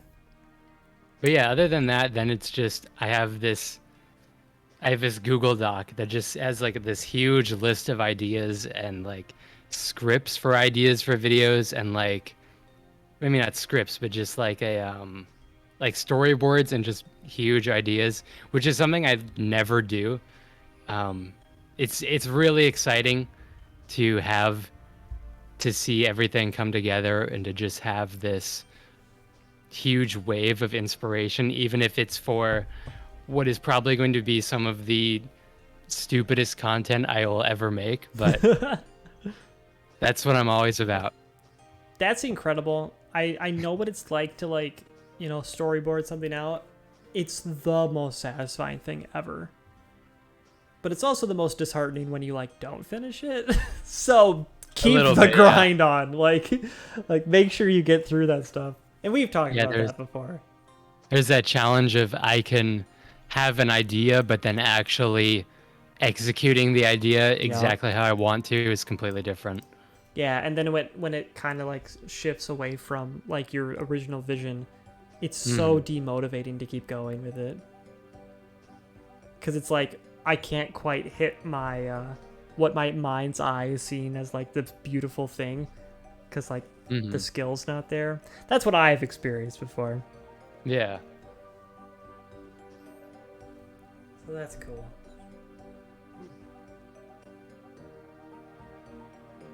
There was a couple of things I was gonna say, but I totally lost track of it. This has been a funny, just fish life talk. Yeah. What's your fishing level now? Good opportunity for it. Anyways, I'm at 6 right now. Almost to 7. Almost 7. The big goal that you're going for in your fishing level, let me look it up. It's level 20. Okay.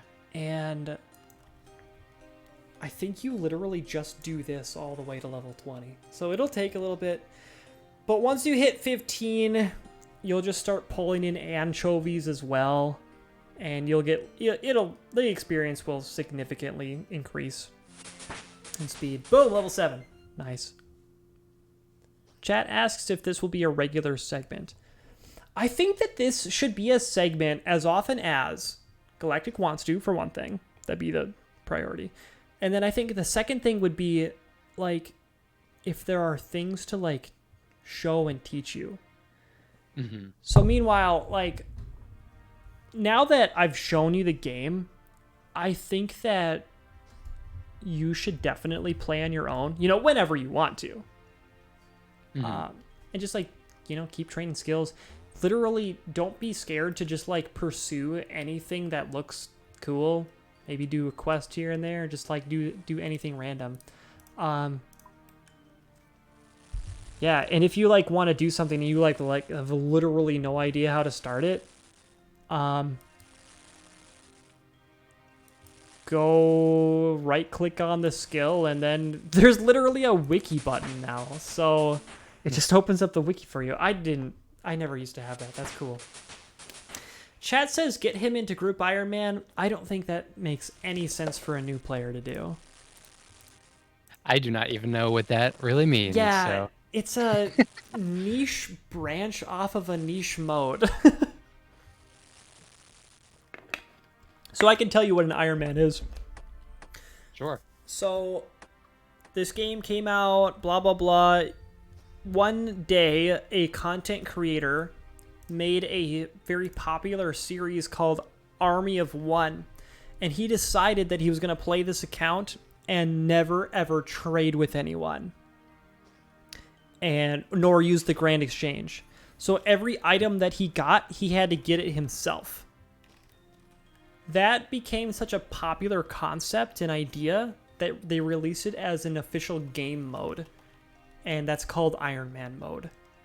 So it's kind of like a challenge mode, and you have to, like, make an entirely new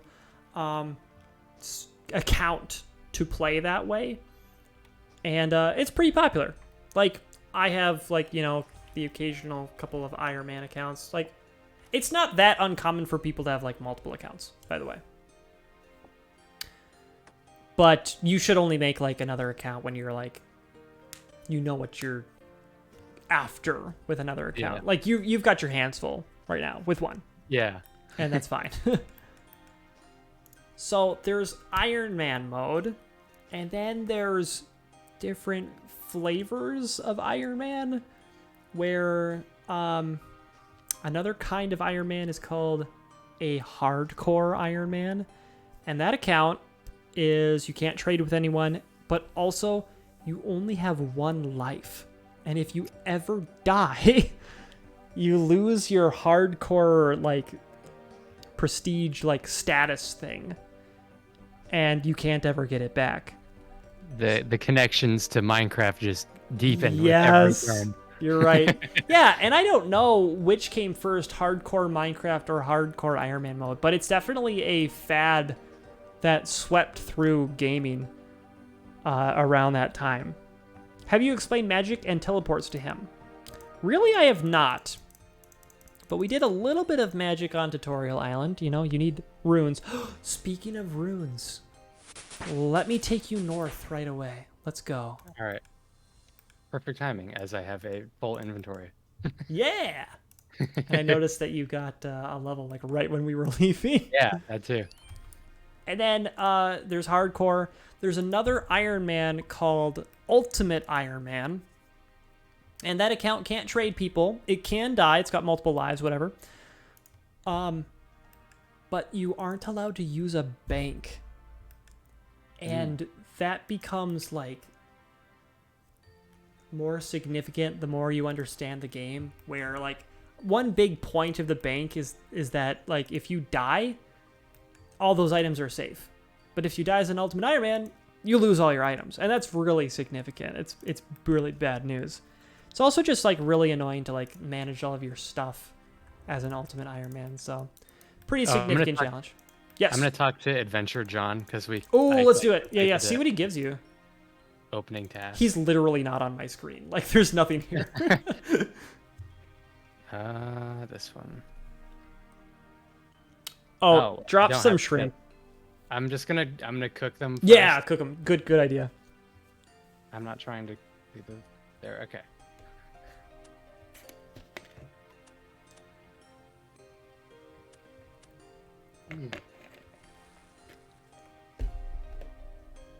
Alrighty.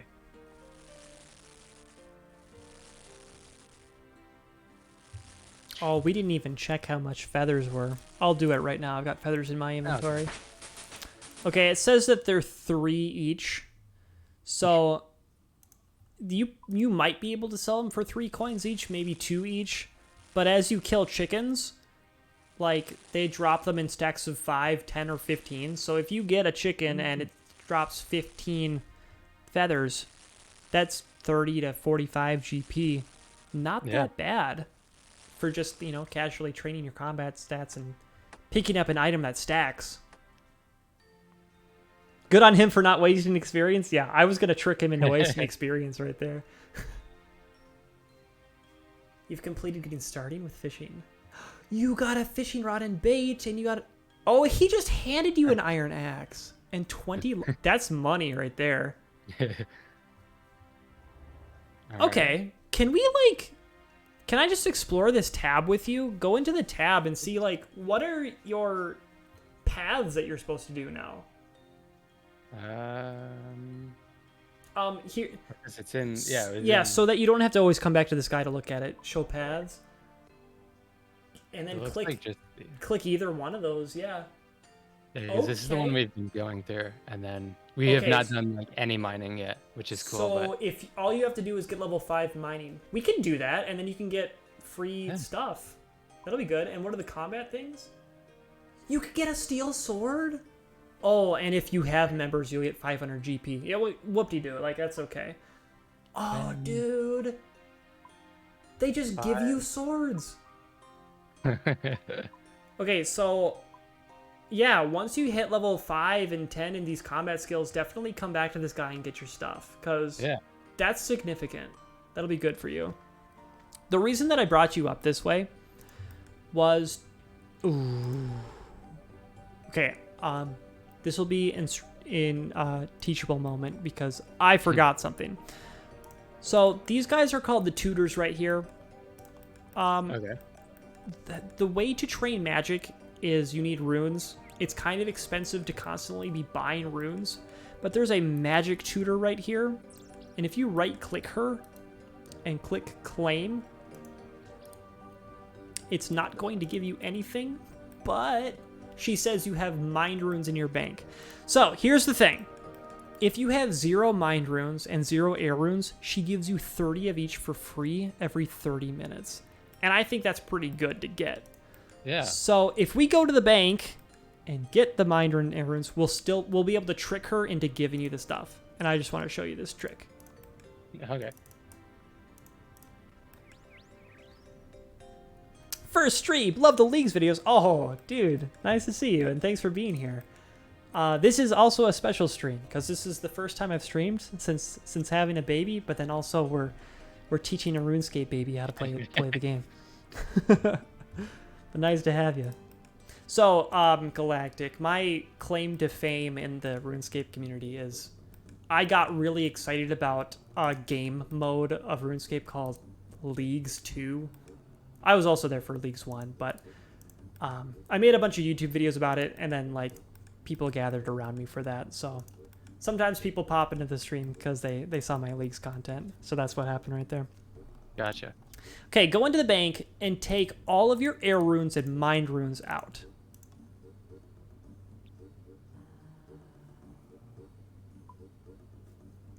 And bank whatever you want. Get your inventory a little bit cleaned up. If I were you, honestly, I would just throw everything in.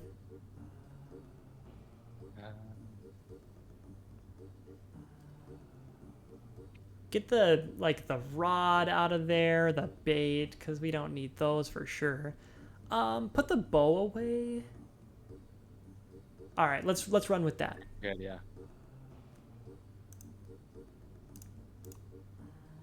One second. All right. And we're gonna go back to the magic tutor now.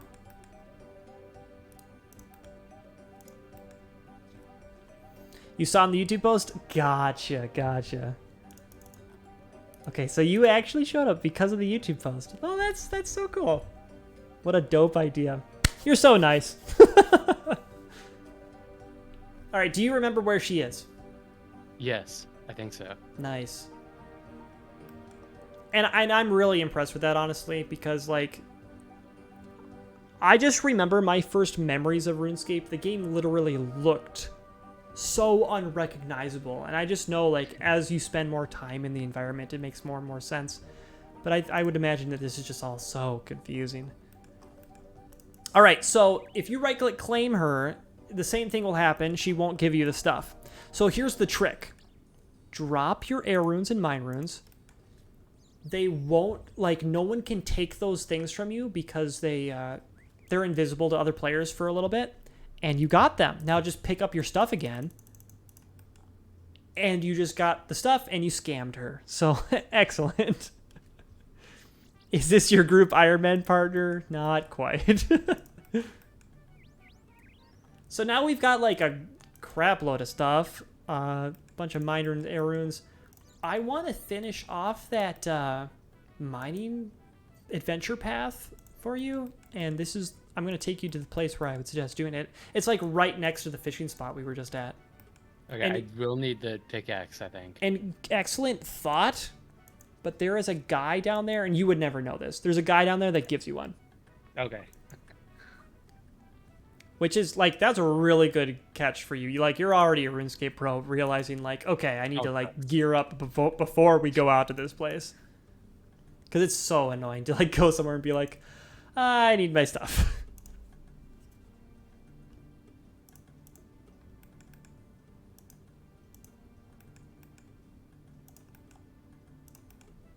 Alright, so this is, like, the perfect little newbie mine with level 1 copper and level 1 tin. Do the first option. You said goodbye. Goodbye. And I think that you'll just, like, get a pick, like, right away. There it is. There we go. All right, you're done with that guy.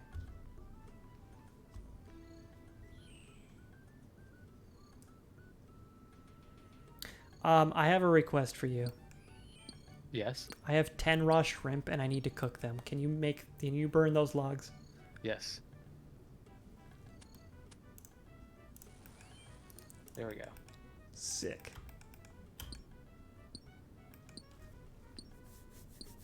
All right, so our main goal here is level 5 mining. Okay. And we're going to keep the ratio of tin and copper that you get as close to 50-50 as possible. Okay.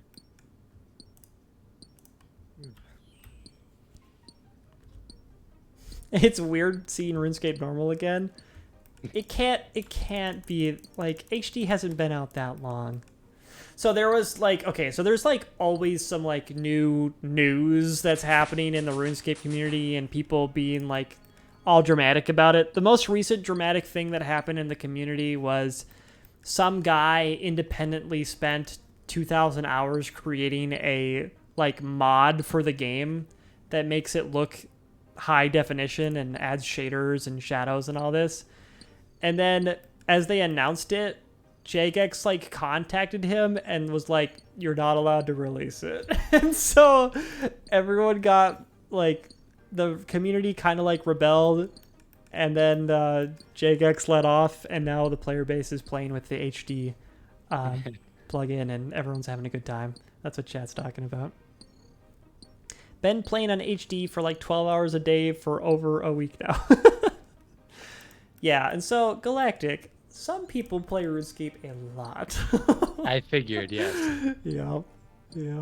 It gets a little addicting at times. I will admit, since the baby was born, I've logged in once to get a screenshot, but that's all I've done. So I'm basically as newbie as you right now.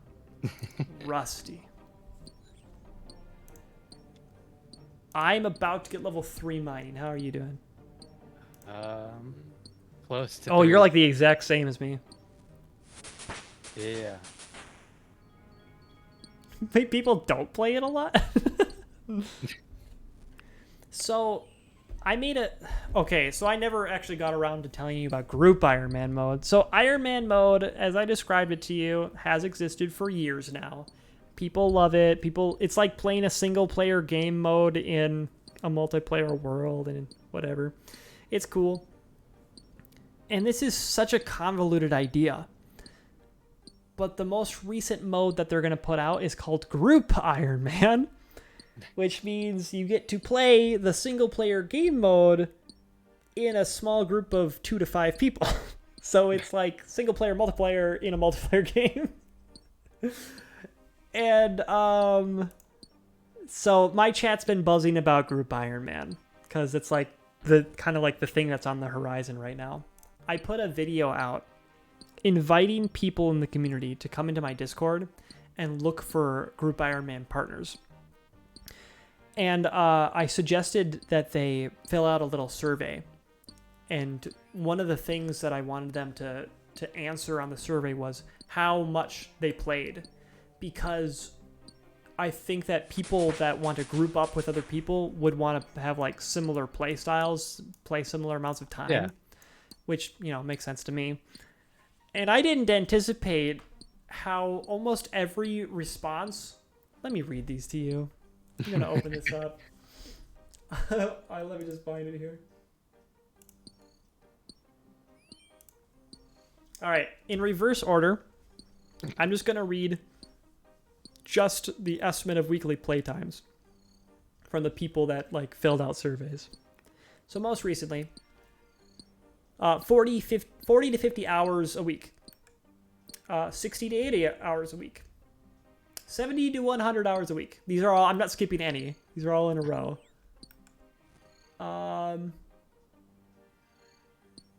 70 plus hours, 20 to 40, 6 to 12 hours a day, 70 to 100. Wow, okay. Yeah. Okay, so some people go very, very hard. Yeah. And I know just a little bit about you. And I know that you work a lot and, you know, you go to bed at 9 p.m. every night. You work out daily. You're living a healthy life. I don't anticipate you being one of those 100 hours a week guys. I do not anticipate myself being one either. Yeah. When I read those numbers to you, how do you react? How do you feel about those? I cannot imagine. I mean, I can see how you could have this in like another tab and you're doing stuff, but like, I don't know. And that's crazy. Exactly what it is. I can't even imagine doing one thing like 10 to 14 hours a day. That's just me though, if that's totally your thing.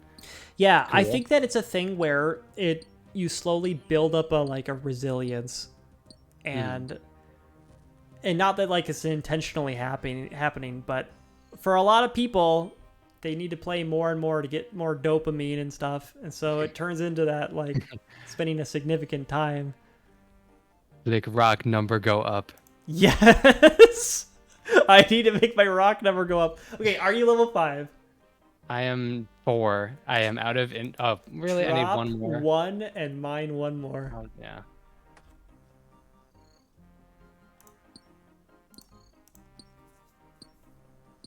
I'm technically at work right now, watching stream and playing RuneScape. Thank you. Yeah. Hey, you did it. All right. There we go.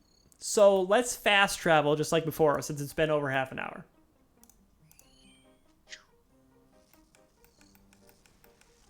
Even though we're not going like that far.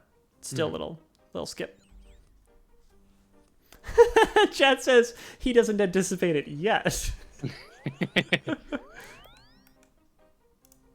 All right, so we're going back to Adventurer John, which I literally learned he existed today. But he seems like a pretty good tutorial, honestly.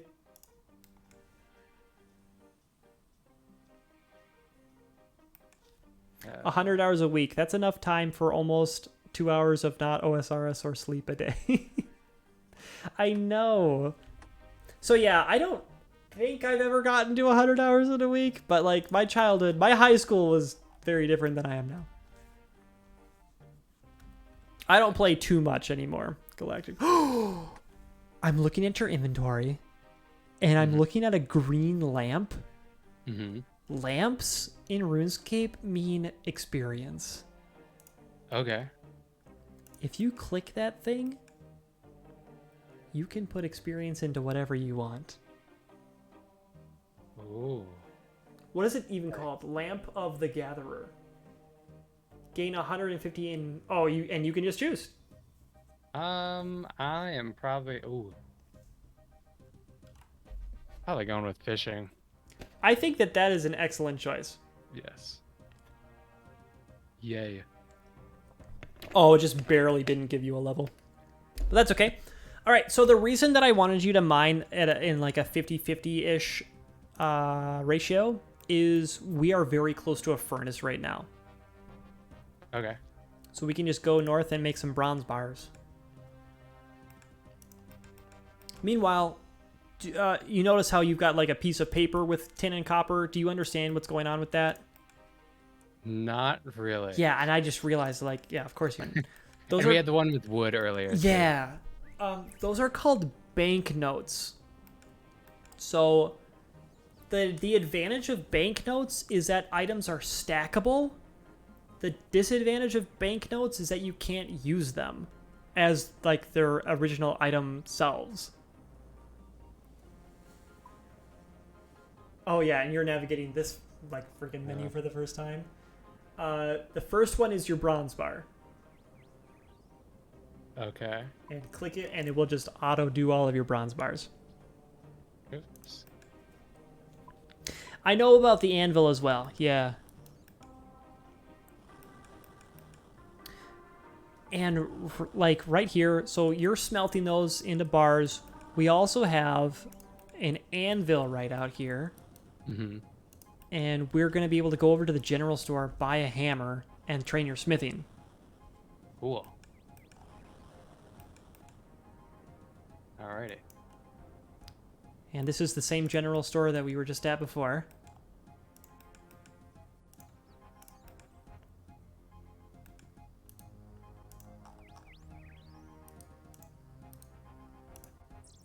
And you have money? Yes, you do have money.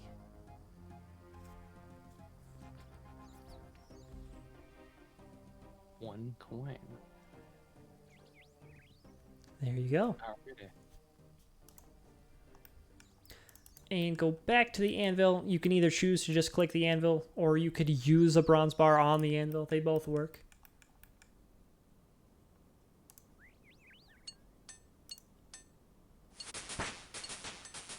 Oh.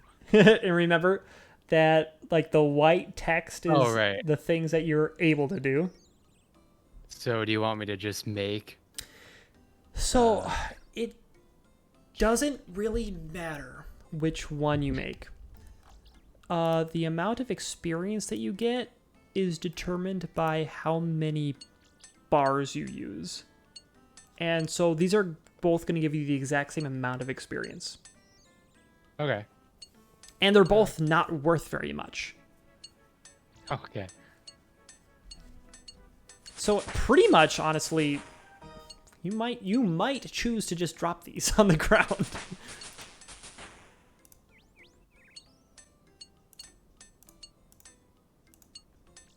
Dude, I just clicked on how much the value was of Oh, you're making maces? Let's go. I checked the value of the bronze axe. It was 67 GP. I'm guessing that the mace is less, but it's also okay. Oh.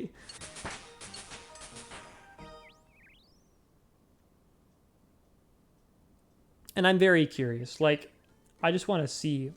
Oh, a helm. Let's go. Dude, you just made your first armor. So yeah, since I can actually do something with this now. Yeah. Look at you. Yeah. It's the ugliest thing in the world. Okay. So how did you check the price? price of it? So inventory. No. Equipment tab. No, this one. Yes, and Okay, you're figuring now I it remember. out. And I figured you'd remember immediately as soon as you saw it. Oh, Dude, it's worth 123. Ah! So okay, you just made tons of money, honestly. I thought I was crushing it with my 67 GP. So now that you have these items, I think that just generally speaking, you've like finished this activity. You should just like instinctively start walking back to the bank. And once you get to the bank, choose what your plan is to do. Get the gear you need to do it, and then go do the thing. So Okay. let's go to the Lumbridge Bank. Gotcha. Keep going. 37, did the equipment rebalance like literally happen yet? Did that really happen? Because I thought that there was talks about that, but it didn't happen yet.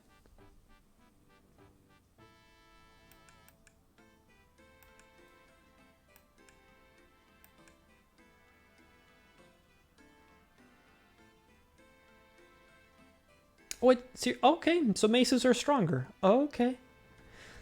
I'll give you a little bit of history on that. Maces used to be like a literal joke item. Like they were so weak and bad. But Chad is cluing me in on the fact that there was a rebalance, and now maces are a little bit stronger, and that's why they're worth a little bit.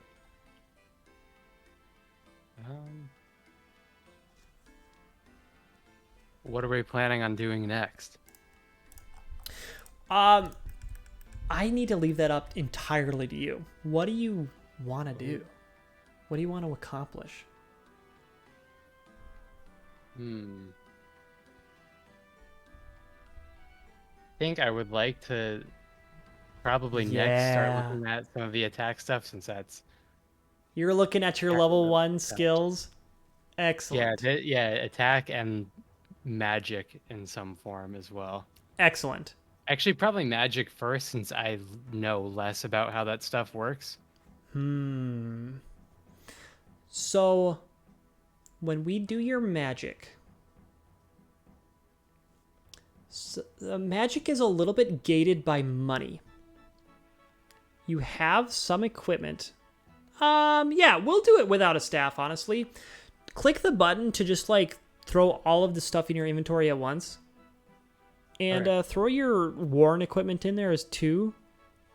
Yeah, oh yeah, and you figured it out before I even told you, because I forgot I didn't tell you that.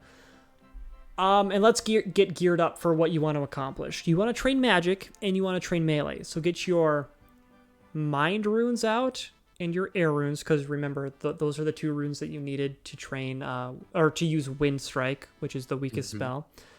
Get the water runes out too, because you might use those, and I doubt that you'll use the earth runes. Get your... Screw it, let's use a bronze mace. Alrighty. And get 2 of them out so that you can, like, give one to me too, because I want one. I'll put this back on. Yup. And you won't need a shield for the chickens or anything, and let me think about this. You might want No, you don't. I'll take you to a really cool chicken coop, my favorite one. And I forgot to get my stuff out while we were talking.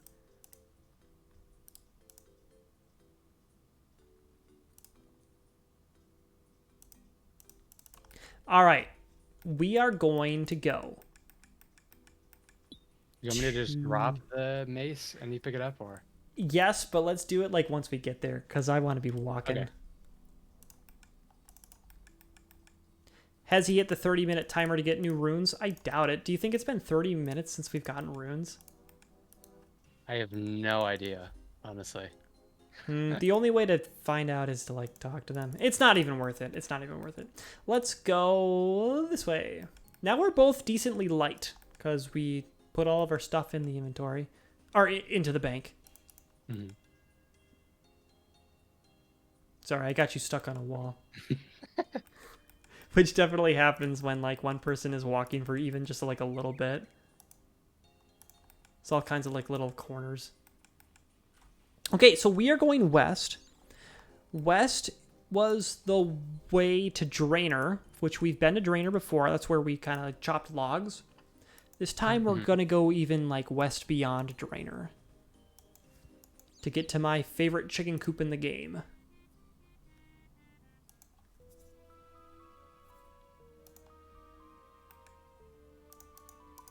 Okay, so I'm level 4 and you're still level 3 for some reason. Somehow I managed to get level 3 attack while we were messing around. Oh, I killed the mugger. Oh. That probably did it. Oh, that was the sound of a dude ringing a bell.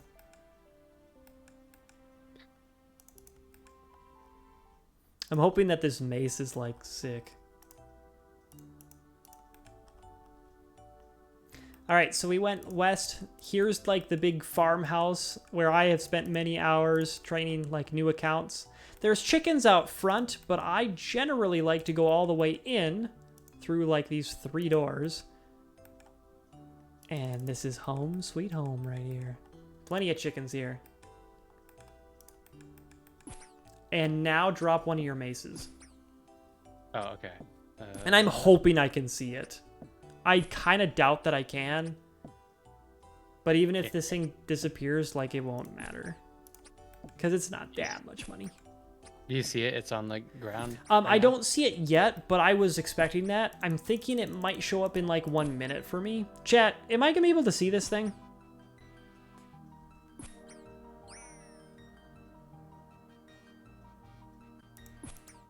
Because if I can, I guess that would ruin the point of the whole security thing. Yeah, I also think that I won't be able to see it. All right. Good thing that I brought a sword. But yeah. Accidental, but... There you go. You found a little Easter egg. Actually, I can show you another Easter egg. Once you fill up your inventory with like bones and chicken and stuff, we'll talk at that point. Okay. Stop pretending to be bots and gold farmers. Is that, do they kill chickens or what?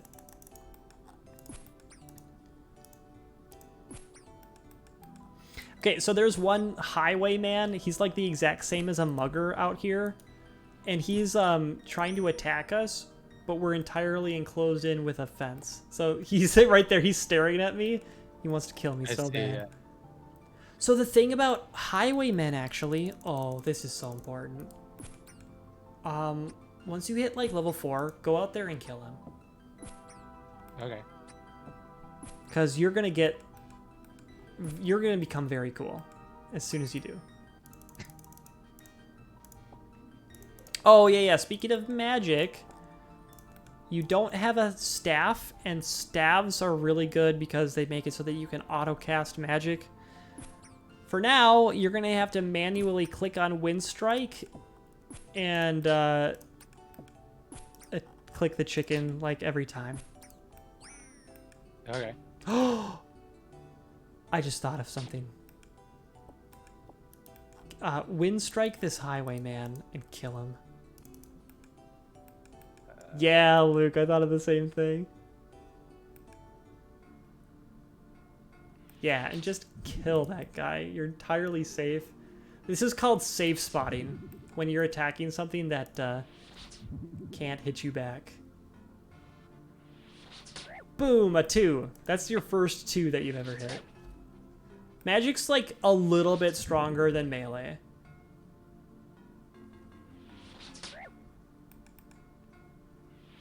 But that kind of makes sense because it costs more money to use.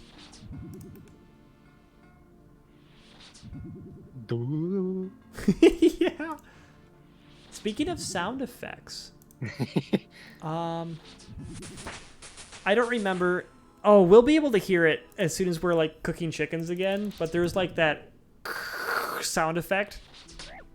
I don't know if this is still like the sound effect, but I'm pretty sure it is.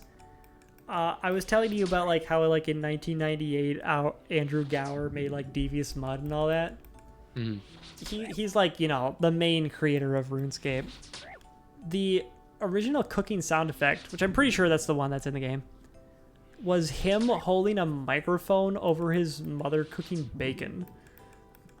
And so it's like, I don't know, it's just kind of special and cute. Is he almost dead? He's almost dead. Close, yeah. Level 3. Yeah. Oh, you're level 4 now. If you want, you can go finish him off with a mace. I think he's dead. Oh, there we go. Boom! Okay, look at that. Do you know what the coolest garment a person can wear is? A cape! Go out there and get it! Meanwhile, I'll be killing chickens in here. Capes also have like a slight defense bonus. Cool.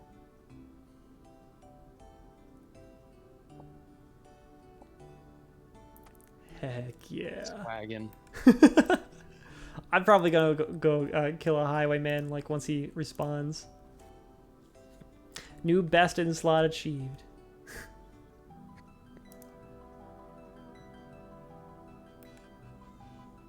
Oh, and you know what? One thing that happens in this house is that the doors close all the time.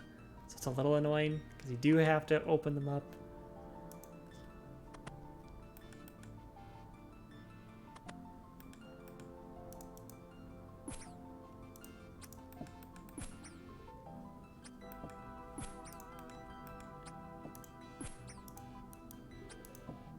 Hey chat, did they make the bones like more gray? I feel like they used to be whiter. There's a dude on the fence. Oh, there he is. This guy's eyeing me up. I'm gonna take him down. But I'm gonna use melee. I love the sidestepping. I know. The straight up moonwalk the whole way out of the house. How intimidating would that be? You know, like you're like, stand and deliver, I'm gonna kill you. The guy locks eyes with you and then moonwalks through the house. Runs all the way around the fence and comes and takes you on. Ooh, level 3 attack. Oh, you're probably still level 4 actually. I'm at 3 for attack and 3 for magic. I meant to say level 4 combat overall. Yes. There you are. I don't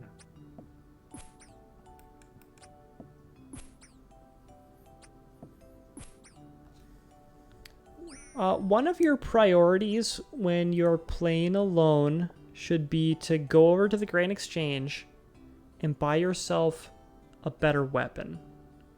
Okay. At level 1 attack already, you have the ability to wear iron weapons, and you're using a bronze one right now. And iron's just strictly better. There's just no there's no pros or cons or anything. It's just better. Okay. And you have the money to do it. Once you hit level 5 attack, get yourself a steel weapon. Oh man, I'm not gonna be able to get through this highway, man. Okay, here's what I've decided to do. I ran around this plant. Now he can't get me, but now I'm gonna just see if I can cast a spell over this plant.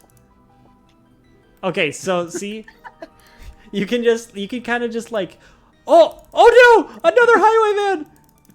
Oh, I had 1 health. Okay, that was very close. What does your inventory look like right now? I am almost full of chicken. Come into the main house with me.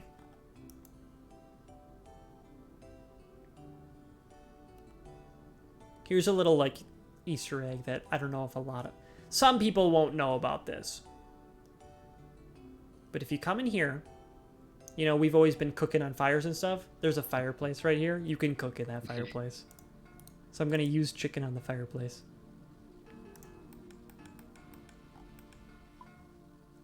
Ooh. You don't remember the German Shepherd? It's not that old, actually. I think it was a pretty new update when, you know, it was somewhat recent, before 2007 happened.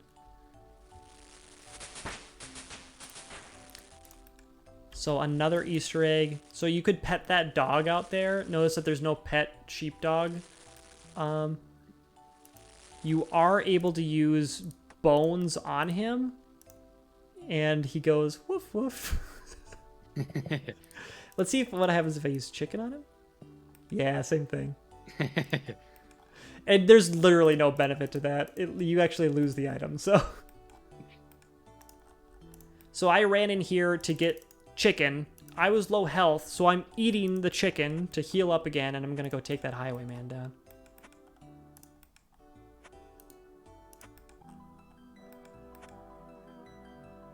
Oh, you're about to hit level 2. Level 2 prayer. Nice. Yeah. Congrats. Go into your prayer menu and just notice what you've got. Increase your defense by 5%. So you're able to increase your defense by 5% right now. It doesn't matter at all for chickens because I'm almost positive that it's impossible for chickens to do damage to you. So that's why this is just like so chill and safe and fine. You're able to up your defense by 5%, but not forever. It only lasts for like as long as your prayer points last. Gotcha. And the more powerful prayer you use, like the faster it drains your points. And you can get your points back by praying at altars. It recharges your prayer. Okay. I don't even know if I need to tell you this, but go back to the prayer. Look at the big giant sword. It's in the 4th row. This one? Yeah, that one's called Protect from Melee. If you use that one, anything that's attacking you with melee, any monster, literally can't hit you. So it's a little broken. But even though that's the case, like they still have come up with like other mechanics to like make the game cool and interesting, where like a lot of like the higher tier monsters actually use multiple kinds of attacks. So they find a way to like still keep it interesting. 93? Yeah. Oh my gosh! Oops. How much are bones? Yep, I'll check while I still have one. Same thing. Also 93. Okay. Yeah, those are more worthwhile for you to bury yourself.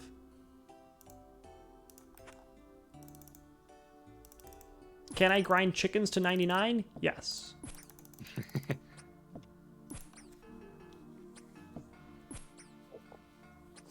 Yes, but I would not recommend it. So there we go. All right, so your skills are going up. Your combat skills. You've gotten some magic. What do you want to know about magic? Look at some of your spells. Look at the kinds of things you can do with your magic. You're in the prayer tab, top right for magic. Gotcha.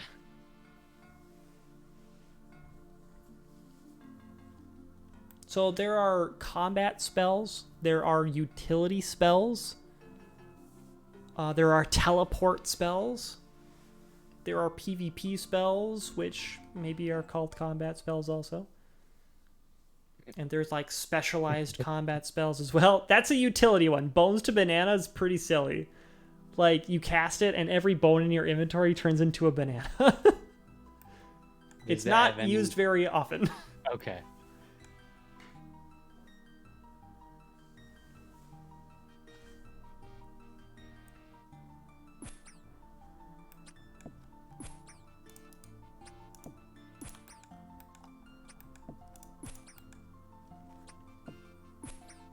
I imagine the same is true with the bones to peaches. Yup. Right. Bones to peaches is definitely more useful because peaches heal significantly a more amount than bananas do.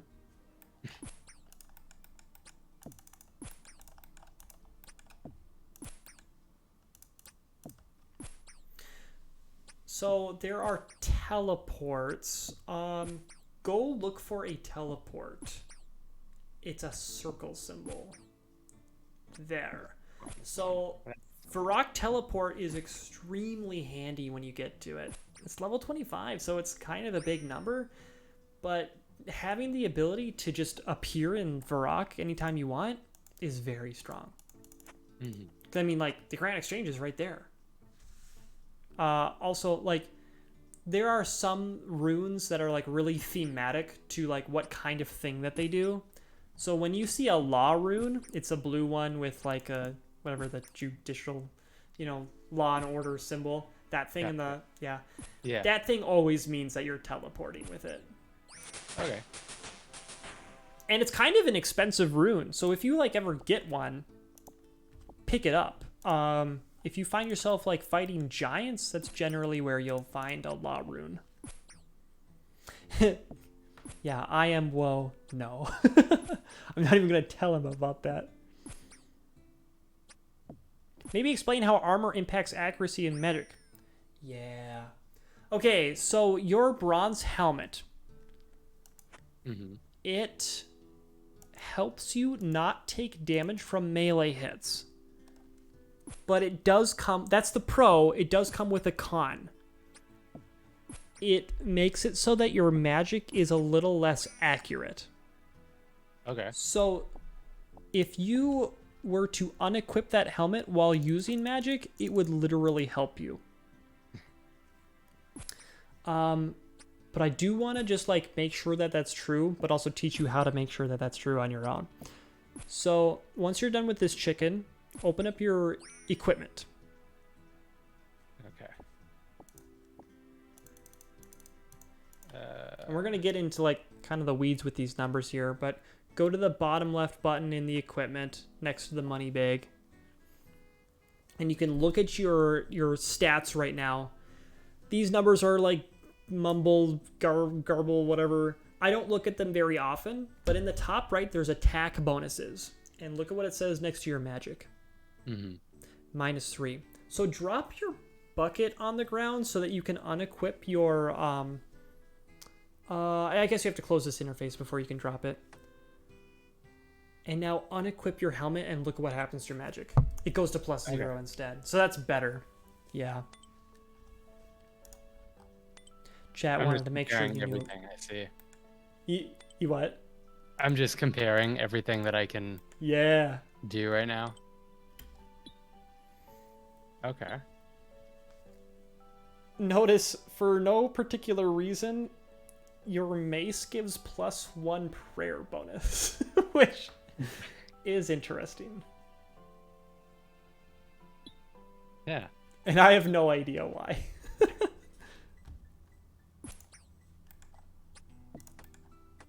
But honestly, that's like so into the details that, like, you as a new player, you didn't need to know that. But if you forget that, that's also okay.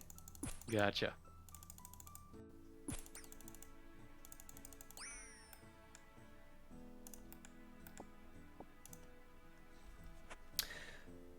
Galactic. Yes. We have now created your beautiful RuneScape foundation. And we're at the end of our first segment together. How did it go? This has been very fun, and I definitely feel like I have enough knowledge to play on my own, and still more to learn about if we ever do this in the future. You know, you've got tons to explore. I totally encourage you to just, like, if you are, like, lacking something to do, you're like, I don't really want a woodcut, I don't really want to fish. Literally look at a symbol that you have level 1 in still, because you've got level 1 crafting and level 1 rune crafting. Probably level 1 ranged. Yes, you do. Go, like, look up how to train that thing and just, like, get level 10 in it, and that'll be fine. Once you, like, find a way to AFK something, that's probably going to be your sweet spot based on what you've said, you know, earlier, that you wanted to AFK things, because that's what I want to do too. So yeah. Excellent. So what do you think is going to be the first thing that you do on your own? Probably sell a bunch of the stuff I have. Yeah, honestly. you're so right. And then after that, yeah, definitely working on a lot of the ones I have not started at all yet. make your way back to the Grand Exchange, sell your stuff, and I would say, can I see your attack level again? Yes. Level 4. You're about to be level 5. Buy yourself a steel, any weapon you want. There are all kinds of weapons. There are swords, long swords, daggers, maces, battle axes, warhammers. Maybe that's it. I can't think of anything else. But okay, fine. Chat probably will want me to tell you, just get a scimitar. Oh, did I even list that kind? I didn't. I don't even think I listed. So. Yeah, scimitars have been like the classic RuneScape weapon, where like they just kind of were the best. I love how you had to force yourself to not say scimitar. I know. I'm trying to like not turn him into an efficiency chat. But yeah, people generally just like choose scimitar when they're training and stuff. Okay, so that's cool. You know how to train. You have a path forward, and that's excellent. Yeah. I'm almost positive that I need to go be a dad again. And I thank you for this, short escape from that. Little, 3-hour stream where we, hung out and played RuneScape. I'm sure this will happen again, and I'm so excited for your report of like what kinds of things that you did, what kinds of things that you saw, or what like confused you, or maybe what mistakes that you made. Mm-hmm. I'm kind of toying with the thought of telling you this or not telling you this, but I'm going to ruin the fun, and I'm going to tell you this. If you are not careful going into Varrock, you can mess up and die. Okay. Open up your world map and scroll over to Varrock. Here we are. Yeah, you found it. We went in through the west entrance when we first came in. That is safe. Look at the south entrance. Mm-hmm. And notice the little Stonehenge there. Yeah. That is very dangerous. Okay. And it is classically the place where like level 3 through like 10, like what we are, if they try to go into Varrock through the south entrance, they get blasted by a ton of wizards and just die. So Gotcha. steer clear of that and you'll be fine. That's actually one of the scams that people do, where it's not like really a scam because it's kind of more of a prank, because anyone that falls for it probably doesn't have a lot of money. You know what I mean? They've seen it before if they've got like a significant amount of cash. But it's kind of a prank where people like bring new players. They're like, hey, follow me. And then they bring them right there. Hey, you just got a task. Yeah. Or I completed the Adventurer John. Oh, I just remembered. Yeah, if you went back to Lumbridge, he would just hand you a steel like longsword. Oh, okay. I think that is just based on memory, because I think that's what I saw the reward was. All right. Excellent. Galactic, great to talk to you. Great to spend this time with you. Chat, is there anything that we should do before we go? Oh, there's also a two-handed sword, which is kind of baller. Make him use the longsword to extend his fun melee grind. Yeah. All right. Chat's trying to make sure that you know that the longsword's not a very good weapon. Okay. One of the most important things that a weapon can do is be fast, and a longsword is kind of slow. Gotcha. The mace is fast now, but like the scimitar and the mace, like those are good. All right, sounds good. I gotta go say hi to my baby. Look at us standing next to each other. This is perfect. Yeah, I probably got to go to bed here soon. That's right. We're way past your Working bedtime. out. All right, Galactic. Have a great night. You as well. And thank you for everything. I am gonna hang up on you. Alrighty. All right. Bye-bye. Looking forward to next time. See ya. Chat. My DMs. Oh no. All right, guys. That was super fun and cool. And I feel like my music player's lagging right now, and that's okay. We dead now. An excellent stream. A cool stream. We'll see, you know, the next time I get to hang out. It might be some random editing stream where I, you know, maybe play chess here and there. Maybe I'm chopping redwoods in the corner. I don't know. But I used to feel a little, like, guilty about streaming because I should be working or something. And I'm gonna have to, like, have a psychological battle with myself where I'm literally a father now. You know what I mean?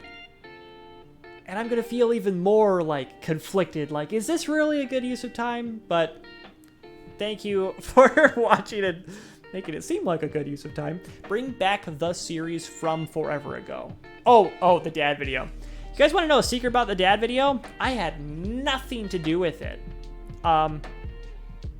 It was Billy Jim. He you know, scripted it, edited, recorded it, because he was a dad, and I literally wasn't a dad when that came out, and he just didn't have a RuneScape presence on YouTube, so he decided to put it on my channel. And I was like, yeah, heck yeah, I'll take that. Little did I know that it would get like 14,000 views now. Pretty much everything Billy Jim touches on YouTube explodes. Thanks for the nostalgia boost. Absolutely. But you're right. Dad series would be a good idea. Boys, have a great night. Have a productive time. And thanks for chilling.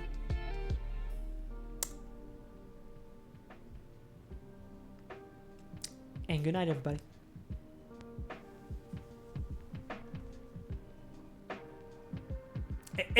It recommended now. I have no idea.